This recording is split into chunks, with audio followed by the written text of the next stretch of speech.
더불어민주당이 오늘 서울 도심에서 김건희 여사 특검법 처리를 위한 대규모 장외 집회에 나섭니다.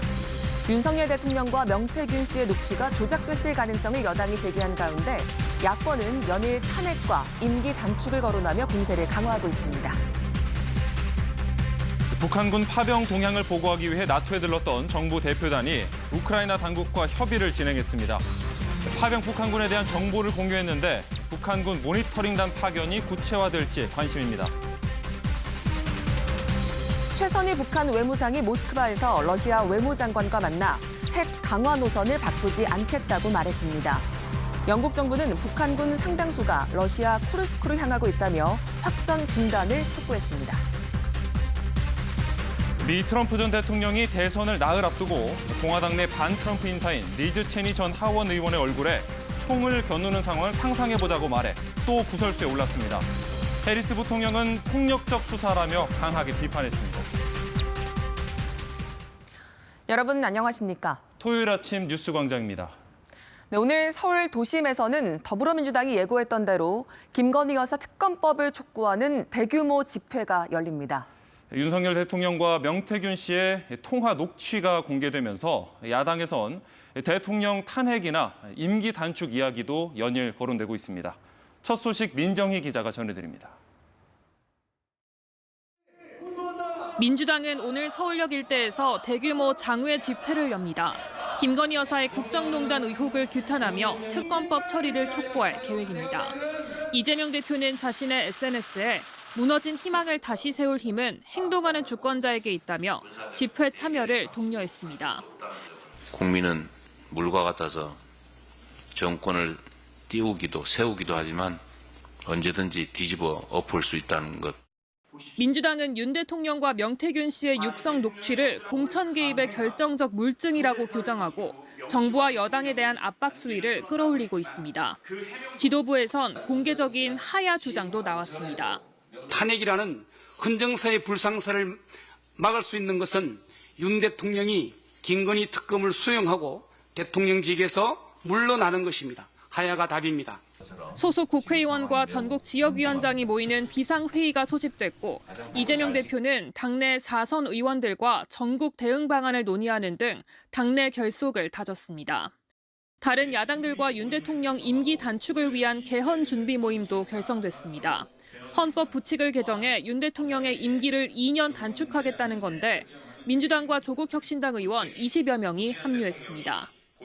스스로 그만두는 것이 마땅하지만 윤석열 대통령은 그럴 의지가 없기 때문에 국민이 직접 해고 통지를 보내야 합니다. 이런 가운데 민주당 김남국 전 의원은 문재인 전 대통령을 향해 친선 노름을 그만하고 촛불의 선봉에 서서 국민의 방패가 돼야 한다며 문 전 대통령의 집회 참석을 요구했습니다. KBS 뉴스 민정입니다. 대통령과 명태균 씨 사이 통화 음성을 공개한 민주당은 이것이 공천 개입 의혹을 입증하는 증거라고 주장했죠.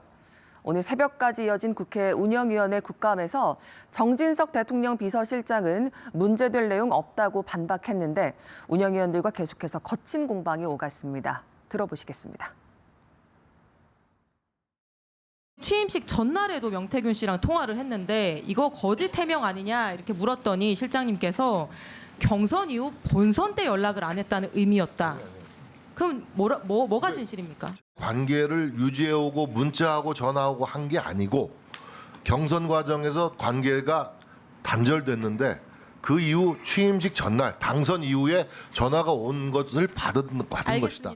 인사에 개입했거나 국정에 개입했다라는 의혹들이 앞으로 무수한 증거들이 나온다면 그것은 명백한 법률 위반이 될 수 있기 때문에 어떻게든지 남편 몰래 명태균 씨를 달래고 좋게 얘기해서 선거를 끝까지 끌고 가고 싶은 게 가족의 심리 상태 아닙니까? 앞으로 나한테도 전화하지 말고 집사람한테도 전화하지 마. 그리고 딱 끄는 거예요. 그러다가 취임식 전날에 전화가 와서 축하한다는 전화를 받은 겁니다. 말씀해 주시고 녹취록의 날짜는 22년 5월 9일이에요. 대선을 치르고 2달이 경과한 후입니다. 왜 달래야 됩니까? 예, 달래지 않으면 위험합니까? 공천과 관련된 논의를 했는데 그걸 기억을 못한다. 이렇게 얘기하고 있어요. 이게 상식적으로 이해가 되는 일입니까, 실장님? 공천 개입과 관련된 어떠한 지시를 내린 바도 없다라고 말씀드렸습니다. 이 내용은 정치적으로, 법적으로, 상식적으로 아무 문제될 게 없는 녹취 내용이라는 것을 분명히 대통령실이 확인해 드립니다. 문제가 되고 있는 친오빠는 오늘 이 자리에 나와서 국민을 상대로 거짓말과 궤변을 밥 먹듯이 하고 있는 정진석 비서실장님 같습니다. 굉장히 모욕적인 말씀을 좀 하고 예, 실장님께서 지금 답변하시는 것들이 우리 국민의 지성을 모욕하는 말씀입니다. 일방적인 주장이십니다. 이런 식으로 국민들한테 눈속임하려고 하니까 지지율이 19%가 나오는 겁니다. 개혁신당 지지율이나 생각하십시오. 이 정도 숫자가 나온 것에 대해서 심각하다고 대통령께서 생각은 하시냐고요? 뭐 이제 반등을 시키기 위해서 저희가 더 노력을 할 테니까요. 좀 지켜봐 주시기 바랍니다. 네, 통화 녹취 파일의 파장은 이렇게 대통령실 국정감사장으로 뜨겁게 이어졌습니다. 야당은 김건희 여사에 대한 두 번째 동행 명령장을 발부했고 여당은 민주당이 공개한 통화 녹취가 편집됐을 가능성을 제기했습니다. 이어서 이승재 기자입니다. 여당은 국정감사 시작부터 녹취 파일의 편집 가능성을 제기하며 역공에 나섰습니다. 짜집기를 하셨나요? 아니면 원본 그대로를 하셨나요? 이재명 아버지 보호하겠다고 일방적으로 국감 증인 불러서 창피 주고 막말한 것도 모자라서 이제 그게 안 통하니까 어제부터 막가파식 폭로일 쌓는 것 같은데. 여당 측 주장에 민주당은 강력하게 반발했고 논쟁은 계속됐습니다.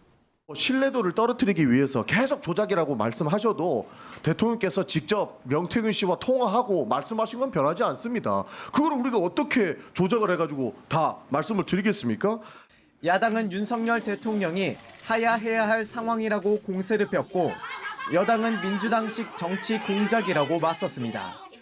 나라를 구하는 심정으로 자진하시라. 건의하면 어떻습니까? 대선에 못 나오기 전에 대통령의 임기를 단축시켜서 조기 대선을 치르자고 한번 꼼수를 김건희 여사 등에 대한 동행 명령장 발부건을 놓고 공방은 한층 가열됐습니다. 제가 뭘 잘못했는데 경고하신 겁니까? 앉아서 얘기하세요. 여당 반대 속에 동행 명령장은 발부됐고 법사위 국감에 이어 이번에도 전달되지 못했습니다. 누군가는 이걸 쇼라고도 말하지만 쇼는 즐겁기라도 하지요. 국감장에 나와서 본인의 이야기를 당당하게 이야기하십시오. 국정감사에선 명태균 씨 관련 여러 녹취를 공개한 강혜경 씨가 변호인과 함께 출석했는데 답변 과정에서 변호인의 역할을 놓고 위법 논란이 벌어졌습니다. KBS 뉴스 이승재입니다. 다음 소식입니다. 정부 대표단이 북한군 파병과 관련해 나토를 방문한 뒤 우크라이나로 넘어가서 당국과 협의를 진행했습니다. 파병 북한군에 대한 정보를 공유했는데 북한군 모니터링단 파견이 구체화될지는 계속 관심입니다. 이 내용은 김경진 기자가 전해드립니다. 홍장원 국가정보원 1차장을 단장으로 하는 정부 대표단은 현지 시각 지난달 31일 우크라이나 키이우에 도착해서 군과 정보당국의 주요 인사들을 만났습니다. 주로 북한군 파병과 관련한 정보를 공유한 거로 전해졌습니다. 정부 대표단은 특히 북한군과의 교전이 시작돼 북한군 포로가 붙잡혔을 때 신병을 어떻게 할지에 대해서도 논의했을 거로 보입니다. 젤렌스키 대통령은 KBS와의 인터뷰에서 북한군이 포로로 잡혀도 한국에 보내진 않을 것이라고 밝혔는데 신문 참여 등 다른 방안을 논의했을 수도 있습니다. 북한군 전황 모니터링단을 보내는 문제는 분위기 탐색에 그친 거로 전해졌습니다. 우크라이나 무기 지원 문제도 논의됐을 것으로 보이는데 젤렌스키 대통령은 공식 지원 요청은 우크라이나 특사가 한국을 방문했을 때 하겠다고 밝힌 바 있습니다. 한편 우크라이나 수도 키이우에는 연일 공습이 이어지고 있습니다. 우크라이나군 총참모부는 러시아가 지난 10월 한 달간 총 2023개의 공격용 드론을 발사했다고 밝혔습니다. 전면전 개시 이후 월간 최대 기록입니다. 올해 초부터 10개월간 보낸 총 드론의 양은 약 7,000대에 이르는데 주로 이란의 샤헤드 자폭 드론이었다고 러시아 당국은 밝혔습니다. 키이우에서 KBS 뉴스 김경진입니다. 러시아 외무장관과 만난 최선희 북한 외무상이 한반도 상황이 언제든 폭발적으로 변할 수 있다며 핵 강화 노선을 바꾸지 않겠다고 말했습니다. 영국 정부는 북한군 상당수가 러시아 쿠르스크로 향하고 있다며 확전을 중단하라고 촉구했습니다. 이화진 특파원입니다. 꽃다발 선물로 환대를 받으며 러시아 외무장관과 회담을 시작한 최선희 북한 외무상. 우크라이나와 전쟁 중인 러시아의 승리를 위해 최선을 다하겠다고 다짐했습니다. 반드시 승리를 이룩하리라는 데 대해서 믿어 의심치 않으며 승리일 그날까지 언제나 러시아 동지들과 함께 있을 것이라는 것을 확언하는 바입니다. 최 외무상은 이 자리에서 미국과 한국이 북한에 대한 핵 공격을 모의하고 있다면서 한반도 상황이 언제든 폭발적으로 변할 수 있다고 위협했습니다. 또한 핵무기를 강화해 보복 핵 공격을 가할 수 있는 준비를 해야 한다고도 강조했습니다. 북한군 파병으로 국제사회의 비난을 받는 상황에서 한반도 핵무기 사용에 대한 당위성까지 찾겠다는 의도로 보입니다. 러시아 측도 화답했습니다. Договор о стратегическом партнерстве призван также сыграть стабилизирующую роль в регионе Северо-Восточной Азии, ну и в более широком плане на всем нашем континенте. 라브로프 장관은 회담 모두 발언을 통해 북러가 포괄적 전략 동반자 조약에 서명한 이후로 새로운 관계가 채택됐다며 북한군 파병을 정당화하는 듯한 발언까지 내놨습니다. 북한과 러시아가 밀착하는 가운데 영국 정부는 북한군 상당수가 러시아 쿠르스크를 향해 이동하고 있다고 밝혔습니다. 영국 총리실 대변인은 북한군 파병은 확대적인 침공 행위라고 지적하며 중단하기를 강력하게 촉구했습니다. 유엔 안전보장이사회는 북한의 신형 대륙간 탄도미사일 발사 문제를 다루는 공식 회의를 오는 4일 개최하기로 했습니다. 파리에서 KBS 뉴스 이화진입니다. 어젯밤 경기도 고양시 킨텍스의 한 게임 관련 행사장에서 폭발물 설치가 의심된다는 신고가 접수돼 시민들이 대피했습니다. 또 경남 김해에서는 술에 취한 운전자가 차량 석 대를 잇따라 들이받았고 대전에서는 화재로 주민 한 명이 목숨을 잃었습니다. 밤사이 사건 사고 김혜주 기자가 보도합니다. 행사가 모두 끝난 밤, 행사장 앞에 사람들이 길게 줄을 서 있습니다. 다음 날 진행 예정이던 게임 관련 행사에 빨리 입장하기 위해 밤새 대기하던 시민들입니다. 원하는 상품 같은 거를 먼저 얻으려고 그렇게 세는 것 같아요. 저희도 원래 내일 오려고 했는데 오늘 그냥 빠르게 짐 싸가지고 온 거거든요. 건물 안쪽에서 대기하던 이들이 밖으로 나오게 된 건 한 인터넷 커뮤니티에 행사장에 폭발물을 설치했다는 글이 올라왔기 때문입니다. 해당 게시글을 보면 대기하는 시민들의 짐 사이에 폭탄 가방이 숨겨져 있다며 이들을 돌려보내지 않으면 가방을 폭파시키겠다고 쓰여 있습니다.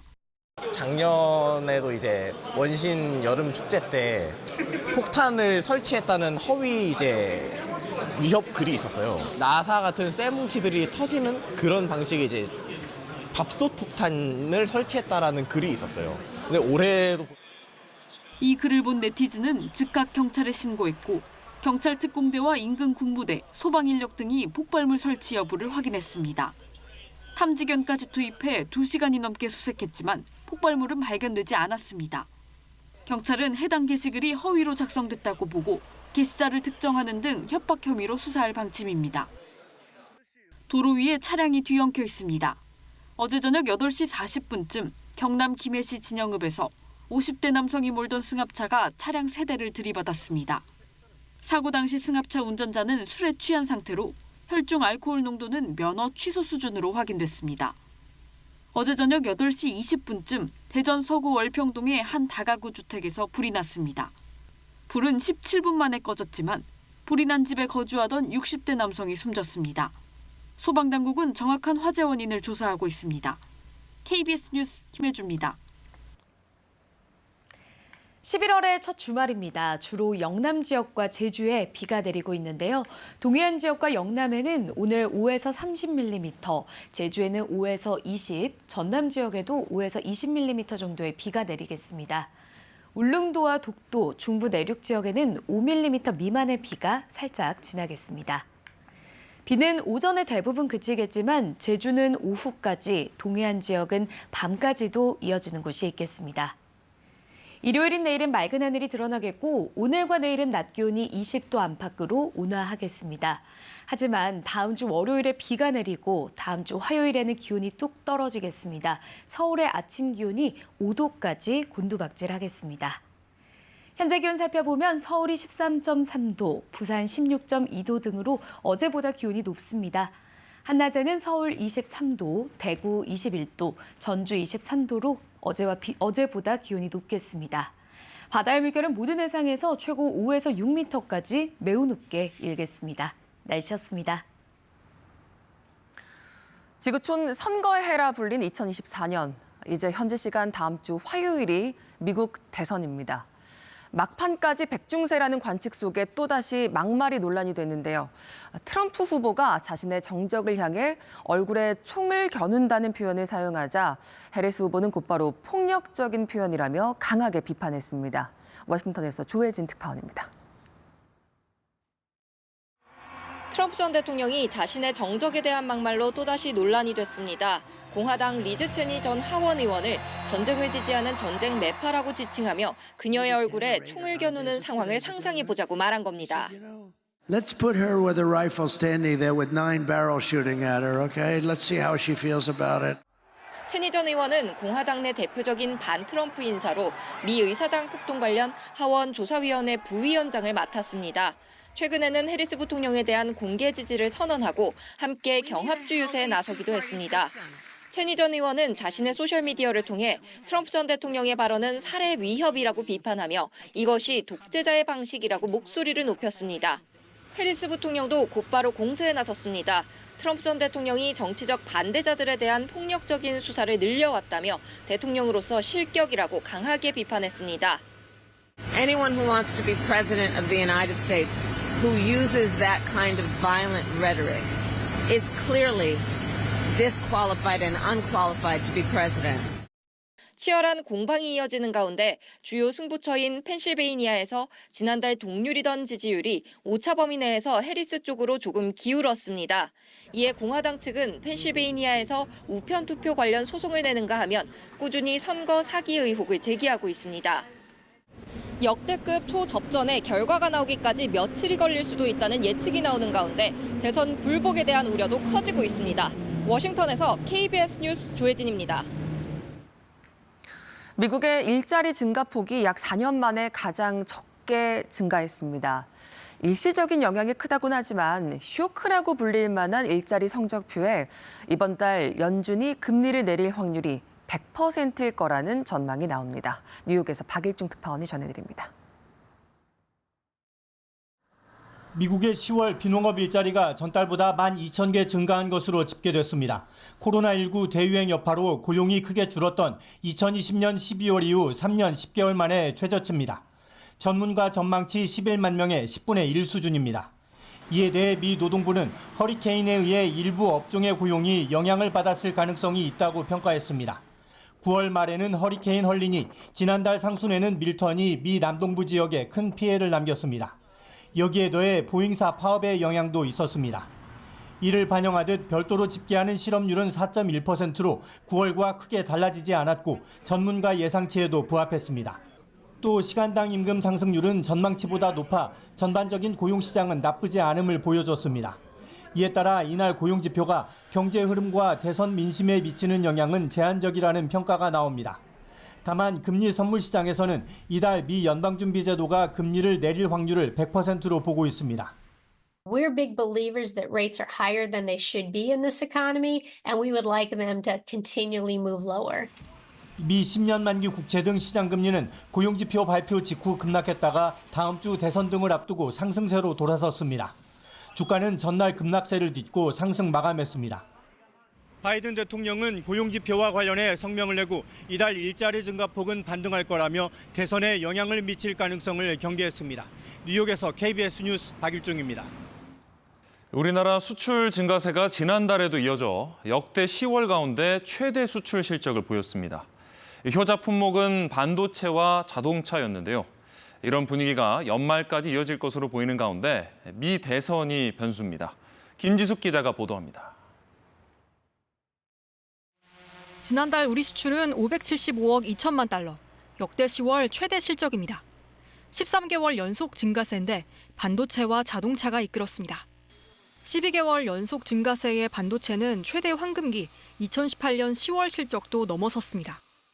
우리 기업들은 HBM이나 DDR5 같은 고부가 제품 중심으로 수출 물량을 늘리면서 수출이 증가하고 있고요.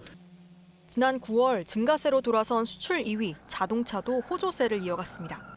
수요 둔화에 전기차는 고전 중이지만 하이브리드 차량을 더 많이 내다 팔면서 올해 역대 최대 실적을 눈앞에 두고 있습니다. 지역별론 반도체 효과를 본 대중국 수출이 2년여 만에 최대치를 기록했고 미국으로도 15개월 연속 월별 최대 실적을 갈아치우고 있습니다. 이런 수출 호조세, 연말까진 꺾이지 않을 전망입니다. 미국의 금리 인하의 효과가 좀 연말 이후에는 본격화될 것으로 예상되기 때문에 이러한 어떤 수출 호조세는 최소한 연말까지는 이어지고 내년 초까지도 지속될 것으로 보인다. 다만 다음 주 미 대선 결과는 호조세의 최대 변수입니다. 친환경과 보조금, 관세 등 정책에 따라 주력 산업 전략을 대폭 수정해야 할 가능성도 열려 있습니다. 수출 호조 속에서도 올해 누적 수출이 당초 정부 목표치에 미치지 못하는 것, 이 같은 대내외 불확실성의 영향을 반영하고 있습니다. KBS 뉴스 김지숙입니다. 언제나 빠르고 쉽게 한 끼를 책임져주는 라면이 현지화 전략과 다양한 변신으로 이제 세계인의 사랑을 받는 대표 K푸드가 됐습니다. 10월까지 벌써 10억 달러치 넘게 수출해 역대 최대 실적을 기록하고 있습니다. 이수연 기자의 보도입니다. 까르보 불닭볶음면을 선물 받고 울음을 터뜨린 소녀. 이 영상이 화제가 되자 삼양식품은 1년치 라면을 싣고 가 소녀를 다시 울렸습니다. 소셜미디어에서 큰 인기를 끈 불닭볶음면. 100여 개국에 수출되면서 지금까지 해외에서만 40억 개 이상이 팔렸습니다. 삼양식품의 올 상반기 매출 가운데 수출이 77%를 차지할 정도입니다. 권역에 맞는 고유의 맛과 한국적인 맛을 콜라보해서 거기에 맞춘 확장 전략으로서 수출을 확대해 나가고 있습니다. 농심은 해외에 공장을 세워 라면을 생산하는 현지화 전략과 수출을 병행하고 있습니다. 세계 각지의 면 제품과 결합한 변신도 활발합니다. 수입에 대한 장벽들이 보이지 않는 것들이 많이 있거든요. 한국에서의 수출과 현지 생산 거점의 생산은 투트랙으로 진행해야 된다고 생각합니다. 올해 우리나라 전체 라면 수출은 10억 2천만 달러를 기록했습니다. 10달 만에 이미 지난해 수출액을 넘어서 역대 최고 실적입니다. 연말까지면 12억 달러를 돌파할 것으로 예상하고 있습니다. 라면과 함께 먹는 김치나 소스 등 관련 상품 수출도 덩달아 늘고 있습니다. 연관 수출들이 막 일어나면 그야말로 우리 K식품 전체를 전 세계인한테 맛보일 수 있는 그 중요한 돌파구 역할을 우리 라면이 하고 있다. 간편한 한 끼를 넘어서 세계인의 일상에 자리 잡은 라면. 라면 업계는 국내 소비자들과 성과를 나누기 위해 주요 제품 할인 행사를 연다고 밝혔습니다. KBS 뉴스 이수연입니다. 특정 가상자산의 가격을 올리기 위해 시세 조종을 한 불공정 거래가 적발됐습니다. 주식시장에서는 이미 널리 알려진 범죄 수법이었는데요. 그동안 가상자산 시장에서는 처벌 근거가 없다가 지난 7월부터 시행된 법에 따라서 처음으로 검찰에 넘겨졌습니다. 박찬 기자가 보도합니다. 금융위원회와 금융감독원은 지난달 25일 가상자산 시장 불공정 거래 혐의 사건을 검찰에 통보했다고 밝혔습니다. 적발된 A씨는 자신이 보유한 가상자산 가격을 올리기 위해 고가로 대량 매수 주문을 반복해서 낸 혐의를 받고 있습니다. 또 자동으로 매수 주문과 취소를 반복하는 특정 프로그램을 이용해 거래량도 부풀린 것으로 조사됐습니다. 이런 방식으로 A씨가 거둔 부당이득은 수십억 원에 이르는 것으로 추산됩니다. 국내 가상자산 시장에서 시세 조종 사례가 적발돼 수사기관으로 넘겨진 건 이번이 처음입니다. 그동안은 처벌의 법적 근거가 없었는데 지난 7월부터 가상자산 이용자 보호법이 시행되며 조치할 수 있게 됐습니다. 금융당국은 가상자산 거래소가 뽑아낸 이상 거래를 조사해 2달 만에 긴급조치 절차로 검찰에 넘겼습니다. 검찰은 지난달 말 A씨의 주거지와 사무실 등 7곳을 압수수색했습니다. 금융당국은 특별한 이유 없이 시세와 거래량이 급등락하는 가상자산의 경우 매매에 유의하라고 당부했습니다. KBS 뉴스 박찬입니다. 해외에서 물품을 대량으로 주문하고는 물류비 명목으로 돈을 요구하는 사기가 잇따르고 있습니다. 사기임을 알아채고 돈을 보내지 않더라도 이미 다른 주문을 포기하면서 큰 손해를 입은 경우가 많은데요. 이런 경우 구제받기도 어려워서 주의가 필요합니다. 최민영 기자의 보도입니다. 한식 디저트 가게를 운영하는 A씨. 지난달 SNS를 통해 약과 2천만 원어치를 주문받았습니다. 주문자는 자신을 필리핀 선교학교의 한국인 교사라고 했습니다. 엄청 세부 사항을 막 따져서 계속 연락을 해왔거든요. 전통 디저트다 보니까 실제로 외국인 분들에게도 선물이 많이 가고. 이 사람은 약과 대금을 보냈다며 송금장 사진도 보냈고 외화라 실제로 돈이 들어오기까지는 시간이 걸린다는 설명도 덧붙였습니다. 하지만 일주일 뒤 약과 배송을 위한 물류비를 자신에게 송금해달라는 이해할 수 없는 요구가 시작됐습니다. 물류비를 결제를 해주면 자기들이 이제 환불을 해주겠다는 식으로 송금을 유도를. 사진으로 보낸 송금장도 가짜였습니다. 사기라는 걸 직감한 A씨는 연락을 끊었지만 이미 주문량의 3분의 1을 만들어둔 상태였습니다. 다른 예약 주문까지 포기하며 수백만 원의 손해를 입은 상황.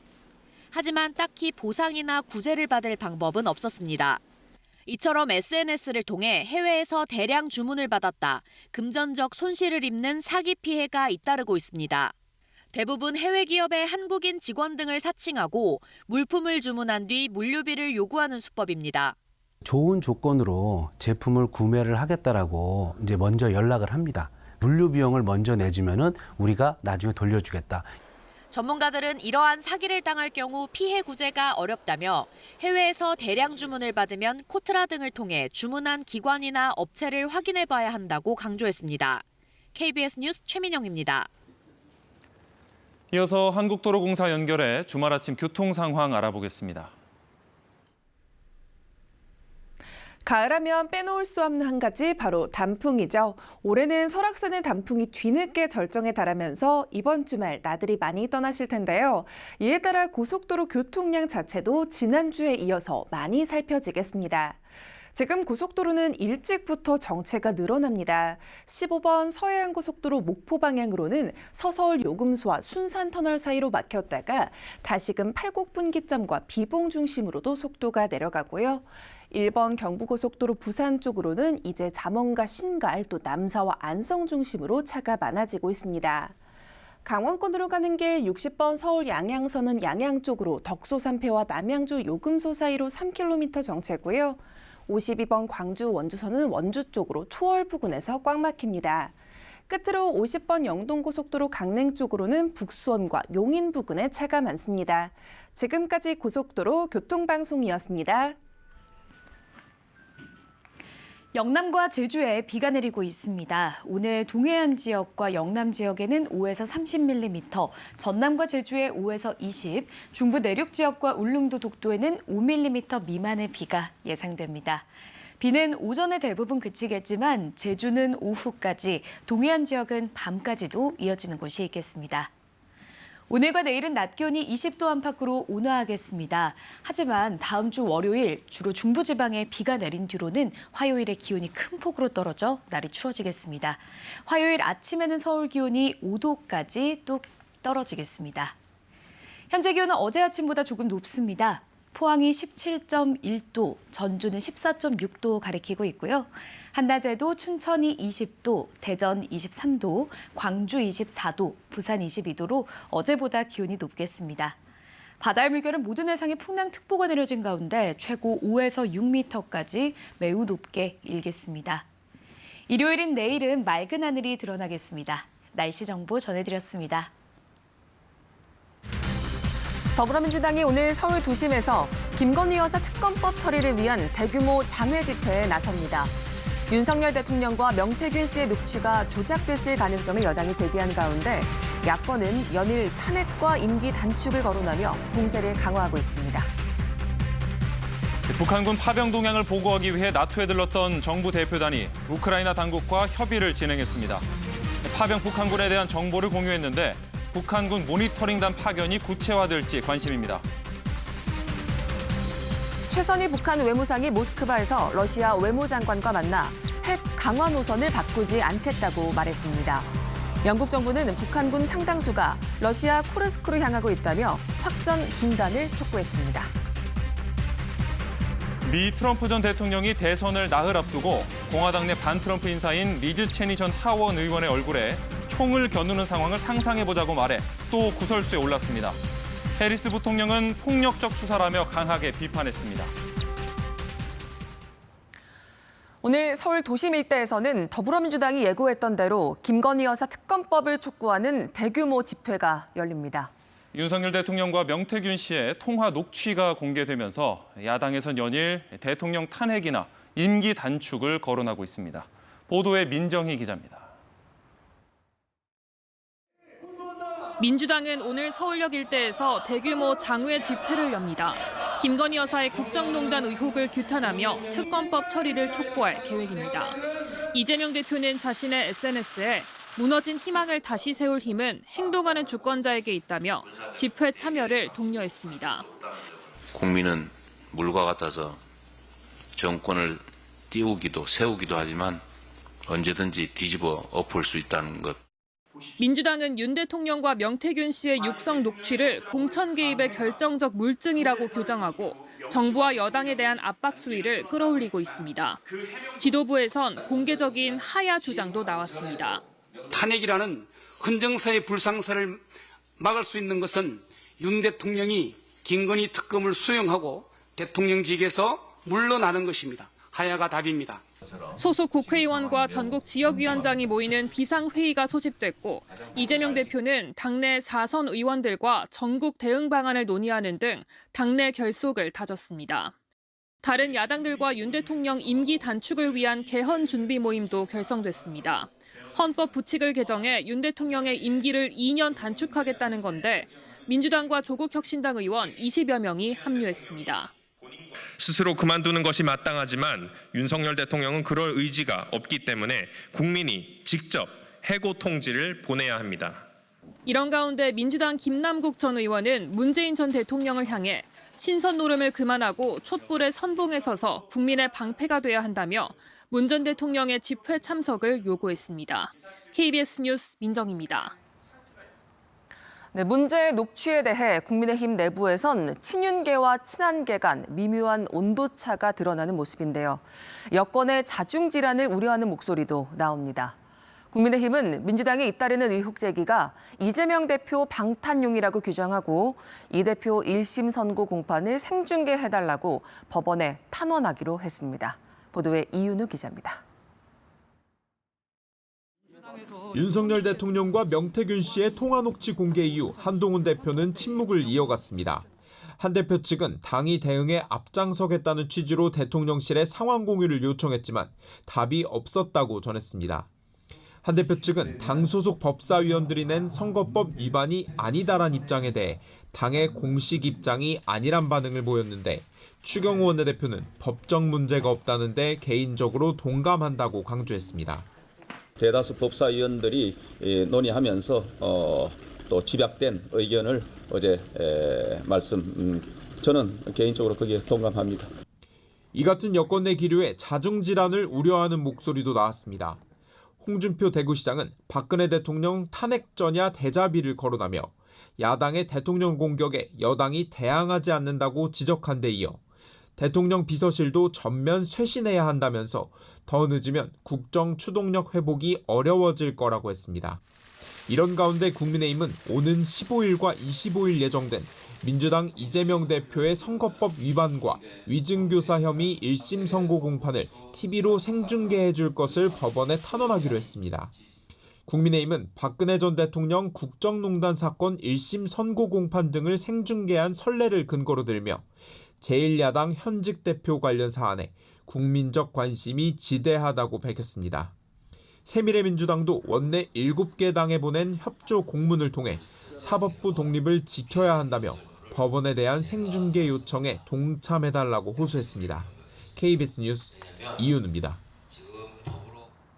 북한이 그제 발사한 미사일이 신형 대륙간 탄도미사일 화성 19형이라고 밝혔습니다. 북한은 이걸 최종 완결판 ICBM이라고 불렀는데 미국 대선을 앞두고 미국 본토 타격 능력을 과시한 것으로 분석됩니다. 유호윤 기자입니다.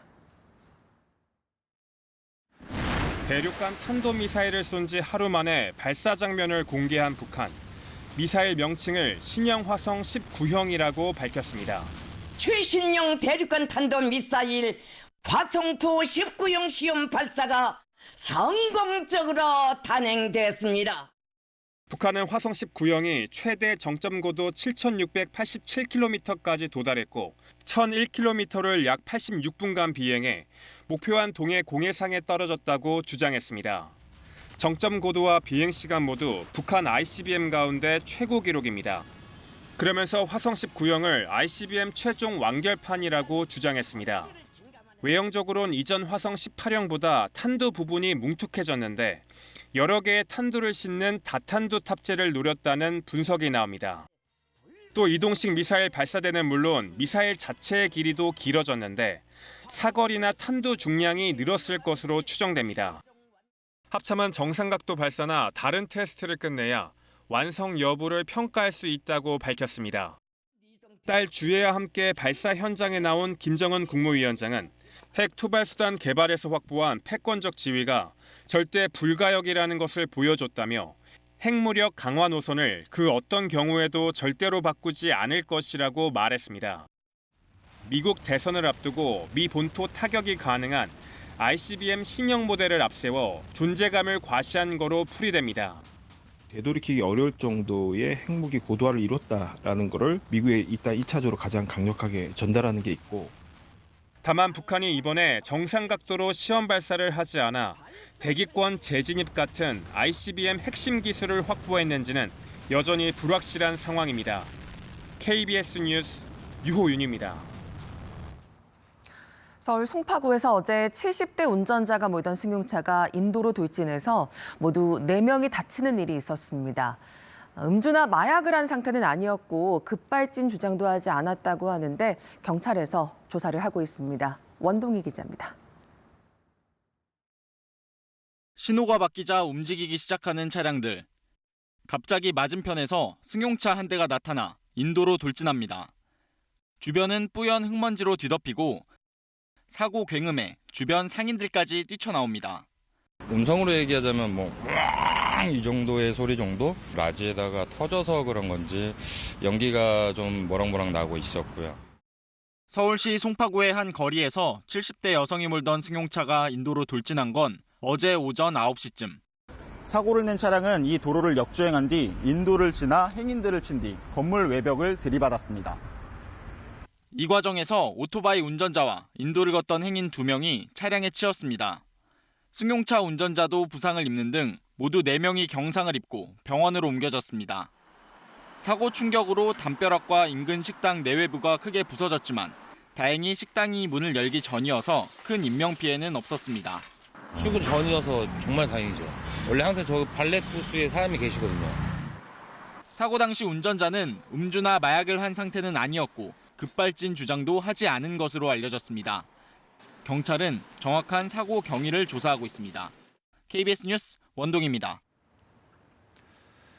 지난 5월 교제 중이던 여성과 그 여성의 딸을 잔혹하게 살해한 박학선이 1심에서 무기징역을 선고받았습니다. 재판부는 우발적 범행이라는 박 씨의 주장을 인정하지 않고 여러 정황상 박 씨가 살인을 계획했다고 판단했습니다. 이호준 기자입니다. 교제하던 여성과 그 여성의 딸을 잔인하게 살해하고 달아난 박학선. 서울중앙지법 형사합의 23부는 살인 혐의로 재판에 넘겨진 박 씨에게 무기징역을 선고했습니다. 쟁점은 고의로 살해했는지 여부였습니다. 재판 과정에서 박 씨는 우발적 범행이었다고 주장했지만 재판부는 살인을 계획했다고 판단했습니다. 재판부는 CCTV 등을 보면 박 씨는 망설임 없이 공격해 살인했다면서 피해자 도주 경로를 차단하는 등 살인 준비 행위도 했다고 밝혔습니다. 체포된 이후 조사 과정에서 자신에게 유리한 방향으로 왜곡해서 진술하고 재판 당일에 불출석하는 등 진지한 반성도 하지 않았다고 질타했습니다. 또한 범행 수법이 극히 잔혹했고 재범 가능성도 낮지 않다며 박 씨를 사회와 영구히 격리하고 평생 참여해야 한다며 무기징역 선고 이유를 설명했습니다. 피해자 유족들은 사형 선고가 되지 않은 점에 실망하며 항소를 원한다고 밝혔습니다. 사람이 2명이나 죽였는데 무기징역 받는 건 좀 어이가 없다고 생각하고. 박 씨는 지난 5월 30일 서울 강남구의 한 오피스텔에서 교제 중이던 60대 여성과 그 여성의 30대 딸을 살해한 혐의로 재판에 넘겨졌습니다. 조사 결과 박 씨는 가족이 교제를 반대한다는 이유로 이별을 통보하자 피해자 사무실로 찾아가 딸과 교제 여성을 잇따라 살해했습니다. 박 씨는 범행 후 13시간 만에 체포됐고 경찰은 범행 잔인성과 피해 중대성을 이유로 박학선의 신상을 공개했습니다. KBS 뉴스 이호준입니다. 판매 사원이 중고차를 팔았는데 이에 대한 보상을 받기는커녕 오히려 사원이 회사에 돈을 냈습니다. 언뜻 잘 이해가 되지 않는 이야기인데요. 한 유명 수입차 딜러 업체에서 벌어진 일을 배지현 기자가 취재했습니다. 한 유명 수입차 공식 딜러 업체 소속 중고차 판매 사원인 A씨. 시승용 차량을 중고로 팔 때마다 오히려 회사에 개인 돈을 냈습니다. 회사가 오해를 상대로 약간 뒷머리한 것처럼 이달에는 공과 정의하자. 이런 일은 5년 동안이나 반복됐습니다. 대체 어떻게 된 일일까? 판매 사원들은 딜러 업체가 사온 시승차를 중고로 되팔아야 하는데 애초에 매입가가 시세보다 높아 팔아도 손해를 볼 수밖에 없는 상황. 그런데 딜러 업체가 이 손해를 판매 사원에게 떠넘긴 겁니다. 그게 5천만 원인데 지금 시장에서 판매되는 가격은 4,800만 원이에요. 그렇게 해서 200만 원 손실이 나는 저희가. 이렇게 판매 사원들이 손해액 보전을 위해 업체에 낸 돈은 수억 원대에 달하는 거로 알려졌습니다. 내가 돈을 벌기 위해 일을 하는 거지. 내가 회사에다 돈 주려고 일을 하는 거지. 근로자의 과실 여부와 무관하게 회사가 업무상 발생한 손해를 근로자에게 전가하는 행위는 근로기준법 위반에 해당합니다. 이 손해배상을 받아야 한다고 한다면 법원의 판단을 받아야 하는 것이지 사용자라는 이런 권력 관계를 이용해서 일방적으로 전가해서는 안 된다. 해당 딜러업체 부사장은 KBS의 취재가 시작되자 앞으로 손실액을 판매 사원이 보전하라는 지시를 하지 않겠다고 밝힌 것으로 알려졌습니다. 업체 측은 당시 운영 방식이 영업사원의 손실로 이어질 수 있는 거로 파악됐다며 손실분은 회사가 부담하기로 했다고 밝혀왔습니다. 하지만 판매 사원이 이미 낸 돈을 돌려줄 계획이 있느냐는 KBS의 질의엔 답변을 내놓지 않았습니다. KBS 뉴스 배지현입니다. 광주의 한 경찰서에서 불법 도박 혐의로 체포됐던 외국인 남성이 수갑을 찬 채 도주하는 일이 있었습니다. 이 남성은 경찰서 바로 옆 야산에 숨었다가 18시간 만에 다시 경찰에 붙잡혔습니다. 김혜린 기자가 보도합니다. 수갑찬 양손을 등 뒤로 한 채 달리는 남성. 경찰관이 쫓아가지만 빠른 속도로 달아납니다. 불법 도박 혐의로 체포된 외국인 남성이 경찰서에서 도주한 겁니다. 18시간 뒤 경찰서 인근 주택가. 손전등을 들고 수색하던 경찰관들이 인근 야산 쪽으로 달려갑니다. 잠시 뒤 경찰 호송차가 이동합니다. 경찰서에서 150m 정도 떨어진 야산에서 도주한 외국인이 발견된 겁니다. 경찰 수색을 피해 이곳 숲을 더미에 몸을 숨기고 있던 해당 남성은 결국 도주 18시간 만에 경찰에 붙잡혔습니다. 남성은 신발도 잃어버린 채 맨발로 산을 올라 15시간 이상 숨어 있었습니다. 하지만 수상한 사람을 봤다는 목격자 신고로 결국 경찰에 붙잡혔습니다. 밤중에 개가 짖어가지고 무슨 일인가 하고 저도 이제 나왔죠. 나와서 보니까 경찰관들이 뒤쪽으로 해서 이제 사람들이 많이 이제 깔려 있더라고요. 왔다 갔다 하면서. 붙잡힌 외국인은 베트남 국적 30대 남성. 국내 체류 기간이 만료된 상태였습니다. 이 남성은 돈을 더 벌어야 하는데 강제 출국될 것 같아 도주했다고 진술한 것으로 알려졌습니다. 경찰은 불법 도박 혐의 조사를 마치는 대로 출입국 외국인 사무소로 신병을 인계할 방침입니다. 또 피의자 관리에 잘못이 없었는지 감찰 조사에 착수할 예정입니다. KBS 뉴스 김혜린입니다. 네, 일교차 큰 요즘 11월은 1년 중 안개로 교통사고가 가장 많이 나는 시기입니다. 안개가 짙을수록 내 차 후미등을 더 밝힐 수 있다면 좋을 텐데 지금은 껐다 켰다만 할 수 있죠. 그런데 안개 농도에 따라서 후미등 밝기가 조절되는 기술이 개발됐다고 해서 살펴봤습니다. 신지수 기자입니다. 지난 1월 세종시 차량 여러 대가 뒤엉켜 있습니다. 도로 위 살얼음에 짙은 안개까지 더해져 피해가 커졌습니다. 실제 교통사고 치사율을 날씨별로 분석했더니 안개 낀 날이 가장 높았습니다. 아니 뭐 안개 껴갖고 앞에는 안 보이고 앞에 와보니까 벌써 차들 사고 나고 서 있더라고요. 안개가 끼면 차량 후미등이 자동으로 조절되는 기술이 개발됐습니다. 기존 후미등은 껐다 켰다만 되고 밝기 역시 특정 조도로 제한돼 있는 것과 달리 안개 농도에 따라 밝기가 변하는 겁니다. 10m 거리에 있는 제가 잘 보이지 않을 정도로 안개가 짙은데요. 이 안개 속에서 후미등이 어떻게 보이는지 확인해 보겠습니다. 후미등을 켠 두 차량이 터널로 들어갑니다. 짙은 안개 속으로 들어간 순간 기존 후미등을 단 차량은 보이지 않는 반면 왼쪽 차량은 선명하게 보입니다. 안개 농도에 맞춰 기존 후미등보다 30배가량 밝아졌기 때문입니다. 도로 곳곳에 설치된 시정계가 안개 정보를 알려주면 뒷차가 인지할 수 있을 정도로 후미등이 자동으로 밝아지는 겁니다.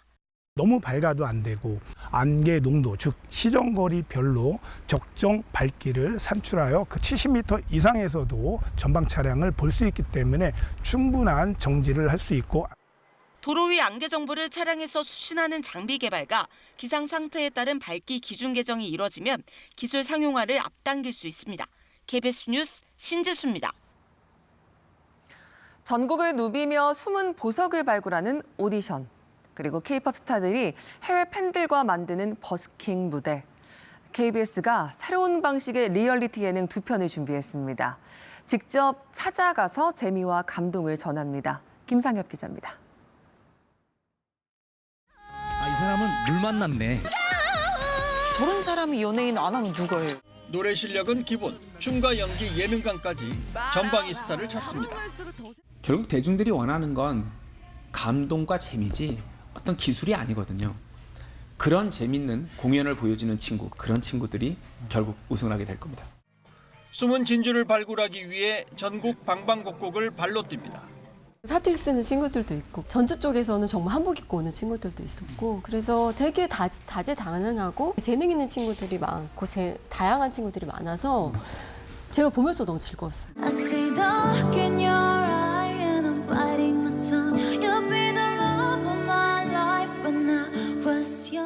나라는 가수는 K-팝 아티스트들이 해외 팬들을 찾아가는 버스킹에 여행기를 더한 예능입니다. 팬들과 가깝게 교감하고 함께 노래하는 열린 무대. 단순히 듣는 무대를 넘어 따뜻한 소통의 장을 만듭니다. 사실 음악 프로라는 게 저도 막 그냥 좋은 음악 들려주는구나, 와 좋다, 그냥 좀 이런 식으로 좀 접근을 했었거든요. 근데 이번에 나라는 가수를 찍으면서 느낀 건 따뜻한 포. 특히 그 MZ 세대 분들한테는 이 K컬처가 정말 약간 대세인 문화? 그래서 이걸 안 하면 뭔가 이상한 그런 느낌. 다시 마이크를 잡은 배우 수지의 출연도 화제입니다. 또 스페인 국민 가수인 알바로 솔레르 등과 협연도 만날 수 있습니다. KBS 뉴스 김상엽입니다. 예술계 소식도 전해드립니다. 한국 무용의 대가 국수호와 현대 무용가 김재덕이 몸짓으로 경계를 허물어냅니다. 나이 차는 36에 전혀 다른 장르를 대표하는 두 무용가는 한국의 사계절을 어떻게 표현했을까요? 정혜주 기자가 취재했습니다. 어두운 무대에 몸을 웅크린 무용수들. 땅속 씨앗이 싹을 틔우듯 조심스러운 움직임과 함께 봄이 찾아옵니다. 경쾌한 여름을 지나 가을로 넘어오자 강강술래와 부채춤이 펼쳐지고 검은 천을 휘두르는 역동적 몸짓은 매서운 겨울에 맞선 분투를 보여줍니다. 한국의 사계절을 몸짓으로 풀어낸 서울시 무용단의 새 공연입니다. 이 무대를 구상한 건 76살의 한국 전통춤대가 국수호와 40살의 현대무용 안무가 김재덕. 제 춤은 좀 젊었으면 좋겠고 미래지향적인 춤, 한국의 춤으로 뭔가 정리를 해가면서 또 창작을 해가면서 각오를 다지는 찰나였는데 두 무용가의 공동 창작 결과로 리듬을 강조한 현대음악에는 우리 전통악기의 선율이 더해졌고 국소호의 춤사위에는 김재덕의 추상적 움직임이 스며들었습니다. 무대 장치와 의상의 색을 최소화해 오로지 움직임으로만 사계를 표현하려는 의지를 담았습니다. 완전한 반대라고 생각을 하고 있었던 거예요. 서로 헤아리는 방법을 찾다 보니 완전 말랑말랑해지고 그때서야 선생님의 모든 원하신 것들이 보이더라고요. 장르를 넘어 나이의 장벽까지 뛰어넘은 두 사람. 전통과 현대의 조화로 한국 무용계의 새 지평을 열고 있습니다. KBS 뉴스 정혜주입니다. 올해 단풍이 좀 늦어져서 지금 절정인데 다음 주면 벌써 겨울 시작을 알리는 절기 입동입니다. 강원도 최북단 양구에서는 겨울 별미 시래기 수확도 시작됐습니다. 이청조 기자입니다. 비무장지대와 맞닿아 있는 최북단 마을. 해발 1000m 산 능선마다 곱게 단풍이 내려앉았지만 드넓은 밭은 푸릇푸릇합니다. 무청입니다. 무청을 자르는 손길이 분주해지고 밭 한편에는 잘라낸 무청이 차곡차곡 쌓입니다. 무청은 겨우내 얼고놓기를 반복하며 시래기로 거듭나 내년 초 시장에 출하됩니다. 올해 이곳 마을 농가 200여 곳에선 시래기 1000톤을 생산할 것으로 기대됩니다. 따뜻한 날씨에 지난해보다 작업이 3주나 늦어졌지만 무청 수확이 시작되면서 성큼 다가온 겨울을 실감합니다. 아주 깨끗한 지역에서 재배되고 있는 그 무청입니다. 무청이 저희들이 생고도 나가지만 건조하기 위해서 저희들이 지금 현재 수확을 합니다. 지난해 수확해 잘 말린 시래기는 이미 상품으로 팔리고 있습니다. 손질이 이미 완료된 상태라 끓이기만 하면 바로 먹을 수 있습니다. 최북단 지역 강원도 양구 해안면의 특산물인 시래기와 사과를 주제로 한 축제도 열렸습니다. 시래기로 김밥도 만들고 시래기 떡이랑 시래기 김치도 맛볼 수 있습니다. 시래기도 사고요. 양구 사과가 맛있다고 이제 전국적으로 많이 아시니까 그것도 사보고 품평회 같은 것도 구경하러 왔어요. 사과향이 곁들여진 양구 펀치볼 시래기 축제는 내일까지 계속됩니다. KBS 뉴스 이청초입니다. 프로축구 K리그1에서 울산이 강원을 물리치고 3년 연속 정상에 오르는 감격을 누렸습니다. 홍명보 감독의 뒤를 이어 시즌 중간에 지휘봉을 넘겨받은 김판곤 감독은 울산에 통산 5번째 별을 안겼습니다. 손기성 기자입니다. 홈에서 조기 우승을 확정 짓겠다는 울산은 전반 35분 만에 루빅손의 골로 강원에 한 방 먹였습니다. 던지기 상황에서 고승범의 도움을 받은 루빅손이 선제골을 넣었습니다. 이 과정에서 공이 루빅손의 가슴과 강원 김광국의 팔을 차례로 맞았는데 주심은 5분 넘게 비디오 판독을 거친 끝에 루빅손의 골로 인정했습니다. 후반 8분엔 울산이 완벽한 조직력을 앞세운 주민규의 골로 한 발 더 달아났습니다. 이명재의 긴 패스를 받은 이청용이 날카롭게 크로스를 올렸고 골잡이 주민규가 골망을 흔들었습니다. 울산 원정에서 힘을 못 쓰던 강원은 6분 뒤 이상은의 골로 추격했지만 더 이상의 드라마는 없었습니다. 김판곤 감독은 후반 막판 수비수 숫자를 5명으로 늘리며 뒷문을 걸어 잠갔고 2대1 승리를 지켜냈습니다. 홍명보 감독 후임으로 지난 8월 갑작스레 팀을 맡은 김판곤 감독은 울산에 통산 5번째 별을 선물했습니다. 중간에 오다 보면 해결해야 될 문제들이 많았던 것 같습니다. 일단 아주 감독의 지시에 따라서 일사불란하게 잘 해준 것이 큰 힘이 됐습니다. 지난 2022년부터 3년 연속으로 K리그 정상을 지켜낸 울산은 새로운 왕조의 시작을 알렸습니다. KBS 뉴스 손기성입니다.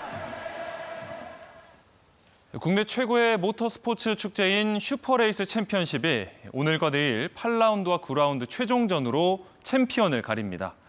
48살의 베테랑 드라이버 장현진이 역대 최고령이자 생애 첫 우승에 도전해 눈길을 끕니다. 박선우 기자가 전해드립니다.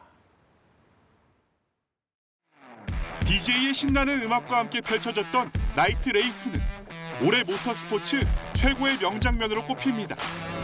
장현진의 시점에서 본 레이스는 시속 260km를 넘나드는 엄청난 속도감이 느껴졌습니다. 곡선주로에서 승부수를 던져 3회 연속 우승을 차지한 장현진은 슈퍼레이스 랭킹 1위를 질주 중입니다. 장현진의 말하는 대로 지금 다 되고 있어요. 인간의 한계까지 몰아붙여야 하는 모터스포츠에서 48살 드라이버가 생애 처음이자 최고령 우승을 노린다는 점에서 장현진의 도전은 박수를 받고 있습니다. 자동차 계기판을 개발하던 20대 청년이 뒤늦게 입문한 레이싱에서 거둔 성과라 더 값지게 느껴집니다. 타이틀 얻는 데까지 이렇게 오랜 시간이 걸렸던 적은 없었던 것 같아요. 꼭 넘고 싶은 산이었기 때문에 6천이라는 거는 저한테는 항상 그 도전의 의식으로. 장현진이 126점으로 독보적인 1위지만 지난 7라운드에서 3년 6개월 만에 우승한 황진우가 막판 뒤집기를 노립니다. 황진우는 장현진의 25점 차로 뒤졌지만 1위를 하면 최대 32점까지 추가할 수 있어 끝까지 결과는 알 수 없습니다. 그리고 포기하지 않고 해야 되는 게 맞는 것 같고요. 기회가 된다면 장현진 선수도 한번 넘어서 보고 싶습니다. 1위부터 3위까지 모두 40대 드라이버. 이번 주말 단 하나뿐인 2024년 챔피언 자리를 놓고 베테랑들이 뜨거운 레이스를 예고하고 있습니다. KBS 뉴스 박선우입니다. 주말인 오늘은 주로 동해안 지역과 남부, 제주를 중심으로 비가 내리겠습니다. 일요일인 내일은 맑은 하늘이 드러나겠습니다. 먼저 레이더 영상부터 살펴보겠습니다. 비구름이 동쪽으로 빠져나가고 있지만 아직 영남 지역과 제주에는 약하게 비가 내리는 곳이 있습니다. 동해안 지역과 영남 지역에는 오늘 5에서 30mm, 전남과 제주에는 5에서 20mm, 그 밖에 중부 내륙 지역에도 5mm 미만의 비가 조금 내리는 곳이 있겠습니다. 동해안 지역의 비는 밤까지 이어지겠고요. 제주는 오후까지, 그 밖의 지역은 오전에 비가 대부분 그치겠습니다. 현재 기온은 어제 아침보다 조금 높습니다. 서울이 13.3도, 부산은 16.2도 가리키고 있고요. 한낮에는 서울 23도, 대구 21도로 어제보다 기온이 높겠습니다. 바다의 물결은 모든 해상에서 매우 높게 일겠습니다. 날씨 정보 전해드렸습니다. 더불어민주당이 오늘 서울 도심에서 김건희 여사 특검법 처리를 위한 대규모 장외 집회에 나섭니다. 윤석열 대통령과 명태균 씨의 녹취가 조작됐을 가능성을 여당이 제기한 가운데 야권은 연일 탄핵과 임기 단축을 거론하며 공세를 강화하고 있습니다. 북한군 파병 동향을 보고하기 위해 나토에 들렀던 정부 대표단이 우크라이나 당국과 협의를 진행했습니다. 파병 북한군에 대한 정보를 공유했는데 북한군 모니터링단 파견이 구체화될지 관심입니다. 최선희 북한 외무상이 모스크바에서 러시아 외무장관과 만나 핵 강화 노선을 바꾸지 않겠다고 말했습니다. 영국 정부는 북한군 상당수가 러시아 쿠르스크로 향하고 있다며 확전 중단을 촉구했습니다. 미 트럼프 전 대통령이 대선을 나흘 앞두고 공화당 내 반트럼프 인사인 리즈 체니 전 하원 의원의 얼굴에 총을 겨누는 상황을 상상해보자고 말해 또 구설수에 올랐습니다.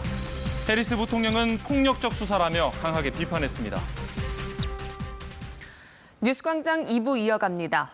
오늘 서울 도심 일대에선 더불어민주당이 예고했던 대로 김건희 여사 특검법을 촉구하는 대규모 집회가 열립니다.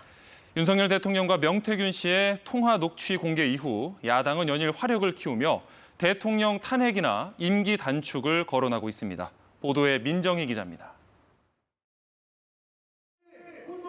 민주당은 오늘 서울역 일대에서 대규모 장외 집회를 엽니다. 김건희 여사의 국정농단 의혹을 규탄하며 특검법 처리를 촉구할 계획입니다. 이재명 대표는 자신의 SNS에 무너진 희망을 다시 세울 힘은 행동하는 주권자에게 있다며 집회 참여를 독려했습니다. 국민은 물과 같아서 정권을 띄우기도 세우기도 하지만 언제든지 뒤집어 엎을 수 있다는 것. 민주당은 윤 대통령과 명태균 씨의 육성 녹취를 공천 개입의 결정적 물증이라고 규정하고 정부와 여당에 대한 압박 수위를 끌어올리고 있습니다. 지도부에선 공개적인 하야 주장도 나왔습니다. 탄핵이라는 헌정사의 불상사를 막을 수 있는 것은 윤 대통령이 김건희 특검을 수용하고 대통령직에서 물러나는 것입니다. 하야가 답입니다. 소속 국회의원과 전국 지역위원장이 모이는 비상회의가 소집됐고 이재명 대표는 당내 4선 의원들과 전국 대응 방안을 논의하는 등 당내 결속을 다졌습니다.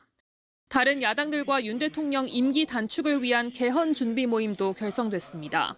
헌법 부칙을 개정해 윤 대통령의 임기를 2년 단축하겠다는 건데 민주당과 조국혁신당 의원 20여 명이 합류했습니다. 스스로 그만두는 것이 마땅하지만 윤석열 대통령은 그럴 의지가 없기 때문에 국민이 직접 해고 통지를 보내야 합니다. 이런 가운데 민주당 김남국 전 의원은 문재인 전 대통령을 향해 신선 노름을 그만하고 촛불의 선봉에 서서 국민의 방패가 돼야 한다며 문 전 대통령의 집회 참석을 요구했습니다. KBS 뉴스 민정입니다. 대통령과 명태균 씨 사이 통화 음성을 공개한 민주당은 이것이 공천 개입 의혹을 입증하는 증거라고 주장했죠. 오늘 새벽까지 이어진 국회 운영위원회 국감에서 정진석 대통령 비서실장은 문제될 내용 없다고 반박했는데 운영위원들과 계속해서 거친 공방이 오갔습니다. 들어보시겠습니다. 취임식 전날에도 명태균 씨랑 통화를 했는데 이거 거짓 해명 아니냐 이렇게 물었더니 실장님께서 경선 이후 본선 때 연락을 안 했다는 의미였다. 그럼 뭐가 진실입니까? 관계를 유지해오고 문자하고 전화하고 한 게 아니고 경선 과정에서 관계가 단절됐는데 그 이후 취임식 전날 당선 이후에 전화가 온 것을 받은 것이다. 인사에 개입했거나 국정에 개입했다라는 의혹들이 앞으로 무수한 증거들이 나온다면 그것은 명백한 법률 위반이 될 수 있기 때문에 어떻게든지 남편 몰래 명태균 씨를 달래고 좋게 얘기해서 선거를 끝까지 끌고 가고 싶은 게 가족의 심리 상태 아닙니까? 할 수 없다는 앞으로 말씀이시죠? 나한테도 전화하지 말고 집사람한테도 전화하지 마. 그리고 딱 끄는 거예요. 그러다가 취임식 전날에 전화가 와서 축하한다는 전화를 받은 겁니다. 말씀해 주시고 녹취록의 날짜는 22년 5월 9일이에요. 대선을 치르고 2달이 경과한 후입니다. 왜 달래야 됩니까? 예, 달래지 않으면 위험합니까? 공천과 관련된 논의를 했는데 그걸 기억을 못한다 이렇게 얘기하고 있어요. 이게 상식적으로 이해가 되는 일입니까, 실장님? 공천 개입과 관련된 어떠한 지시를 내린 바도 없다라고 말씀드렸습니다. 이 내용은 정치적으로, 법적으로, 상식적으로 아무 문제될 게 없는 녹취 내용이라는 것을 분명히 대통령실이 확인해 드립니다. 문제가 되고 있는 친오빠는 오늘 이 자리에 나와서 국민을 상대로 거짓말과 궤변을 밥 먹듯이 하고 있는 정진석 비서실장님 같습니다. 굉장히 모욕적인 말씀을 좀 하고 계십니다. 예, 실장님께서 지금 답변하시는 것들이 우리 국민의 지성을 모욕하는 말씀입니다. 일방적인 주장이십니다. 예. 이런 식으로 국민들한테 눈속임하려고 하니까 지지율이 19%가 나오는 겁니다. 개혁신당 지지율이나 생각하십시오. 이 정도 숫자가 나온 것에 대해서 심각하다고 대통령께서 생각은 하시냐고요? 뭐 이제 반등을 시키기 위해서 저희가 더 노력을 할 테니까요. 좀 지켜봐 주시기 바랍니다. 네, 통화 녹취 파일의 파장은 이렇게 대통령실 국정감사장으로 뜨겁게 이어졌습니다. 야당은 김건희 여사에 대한 두 번째 동행 명령장을 발부했고 여당은 민주당이 공개한 통화 녹취가 편집됐을 가능성을 제기했습니다. 이승재 기자가 보도하겠습니다. 여당은 국정감사 시작부터 녹취 파일의 편집 가능성을 제기하며 역공에 나섰습니다. 짜집기를 하셨나요? 아니면 원본 그대로를 하셨나요? 이재명 아버지 보호하겠다고 일방적으로 국감 증인 불러서 창피 주고 막말한 것도 모자라서 이제 그게 안 통하니까 어제부터 막가파식 폭로일 쌓는 것 같은데. 여당 측 주장에 민주당은 강력하게 반발했고 논쟁은 계속됐습니다. 신뢰도를 떨어뜨리기 위해서 계속 조작이라고 말씀하셔도 대통령께서 직접 명태균 씨와 통화하고 말씀하신 건 변하지 않습니다. 그걸 우리가 어떻게 조작을 해가지고 다 말씀을 드리겠습니까? 야당은 윤석열 대통령이 하야해야 할 상황이라고 공세를 폈고 여당은 민주당식 정치 공작이라고 맞섰습니다. 나라를 구하는 심정으로 자진하시라. 건의할 의향 없으십니까? 대선에 못 나오기 전에 대통령의 임기를 단축시켜서 조기 대선을 치르자고 한번 꼼수를 김건희 여사 등에 대한 동행 명령장 발부건을 놓고 공방은 한층 가열됐습니다. 제가 뭘 잘못했는데 경고하신 겁니까? 앉아서 얘기하세요. 여당 반대 속에 동행 명령장은 발부됐고 법사위 국감에 이어 이번에도 전달되지 못했습니다. 누군가는 이걸 쇼라고도 말하지만 쇼는 즐겁기라도 하지요. 국감장에 나와서 본인의 이야기를 당당하게 이야기하십시오. 국정감사에선 명태균 씨 관련 여러 녹취를 공개한 강혜경 씨가 변호인과 함께 출석했는데 답변 과정에서 변호인의 역할을 놓고 위법 논란이 벌어졌습니다. KBS 뉴스 이승재입니다. 정부 대표단이 북한군 파병과 관련해 나토를 방문한 뒤 우크라이나로 넘어가서 당국과 협의를 진행했습니다. 파병 북한군에 대한 정보를 공유했는데 북한군 모니터링당 파견이 구체화될지는 계속 관심입니다. 이 내용은 김경진 기자가 전해드립니다.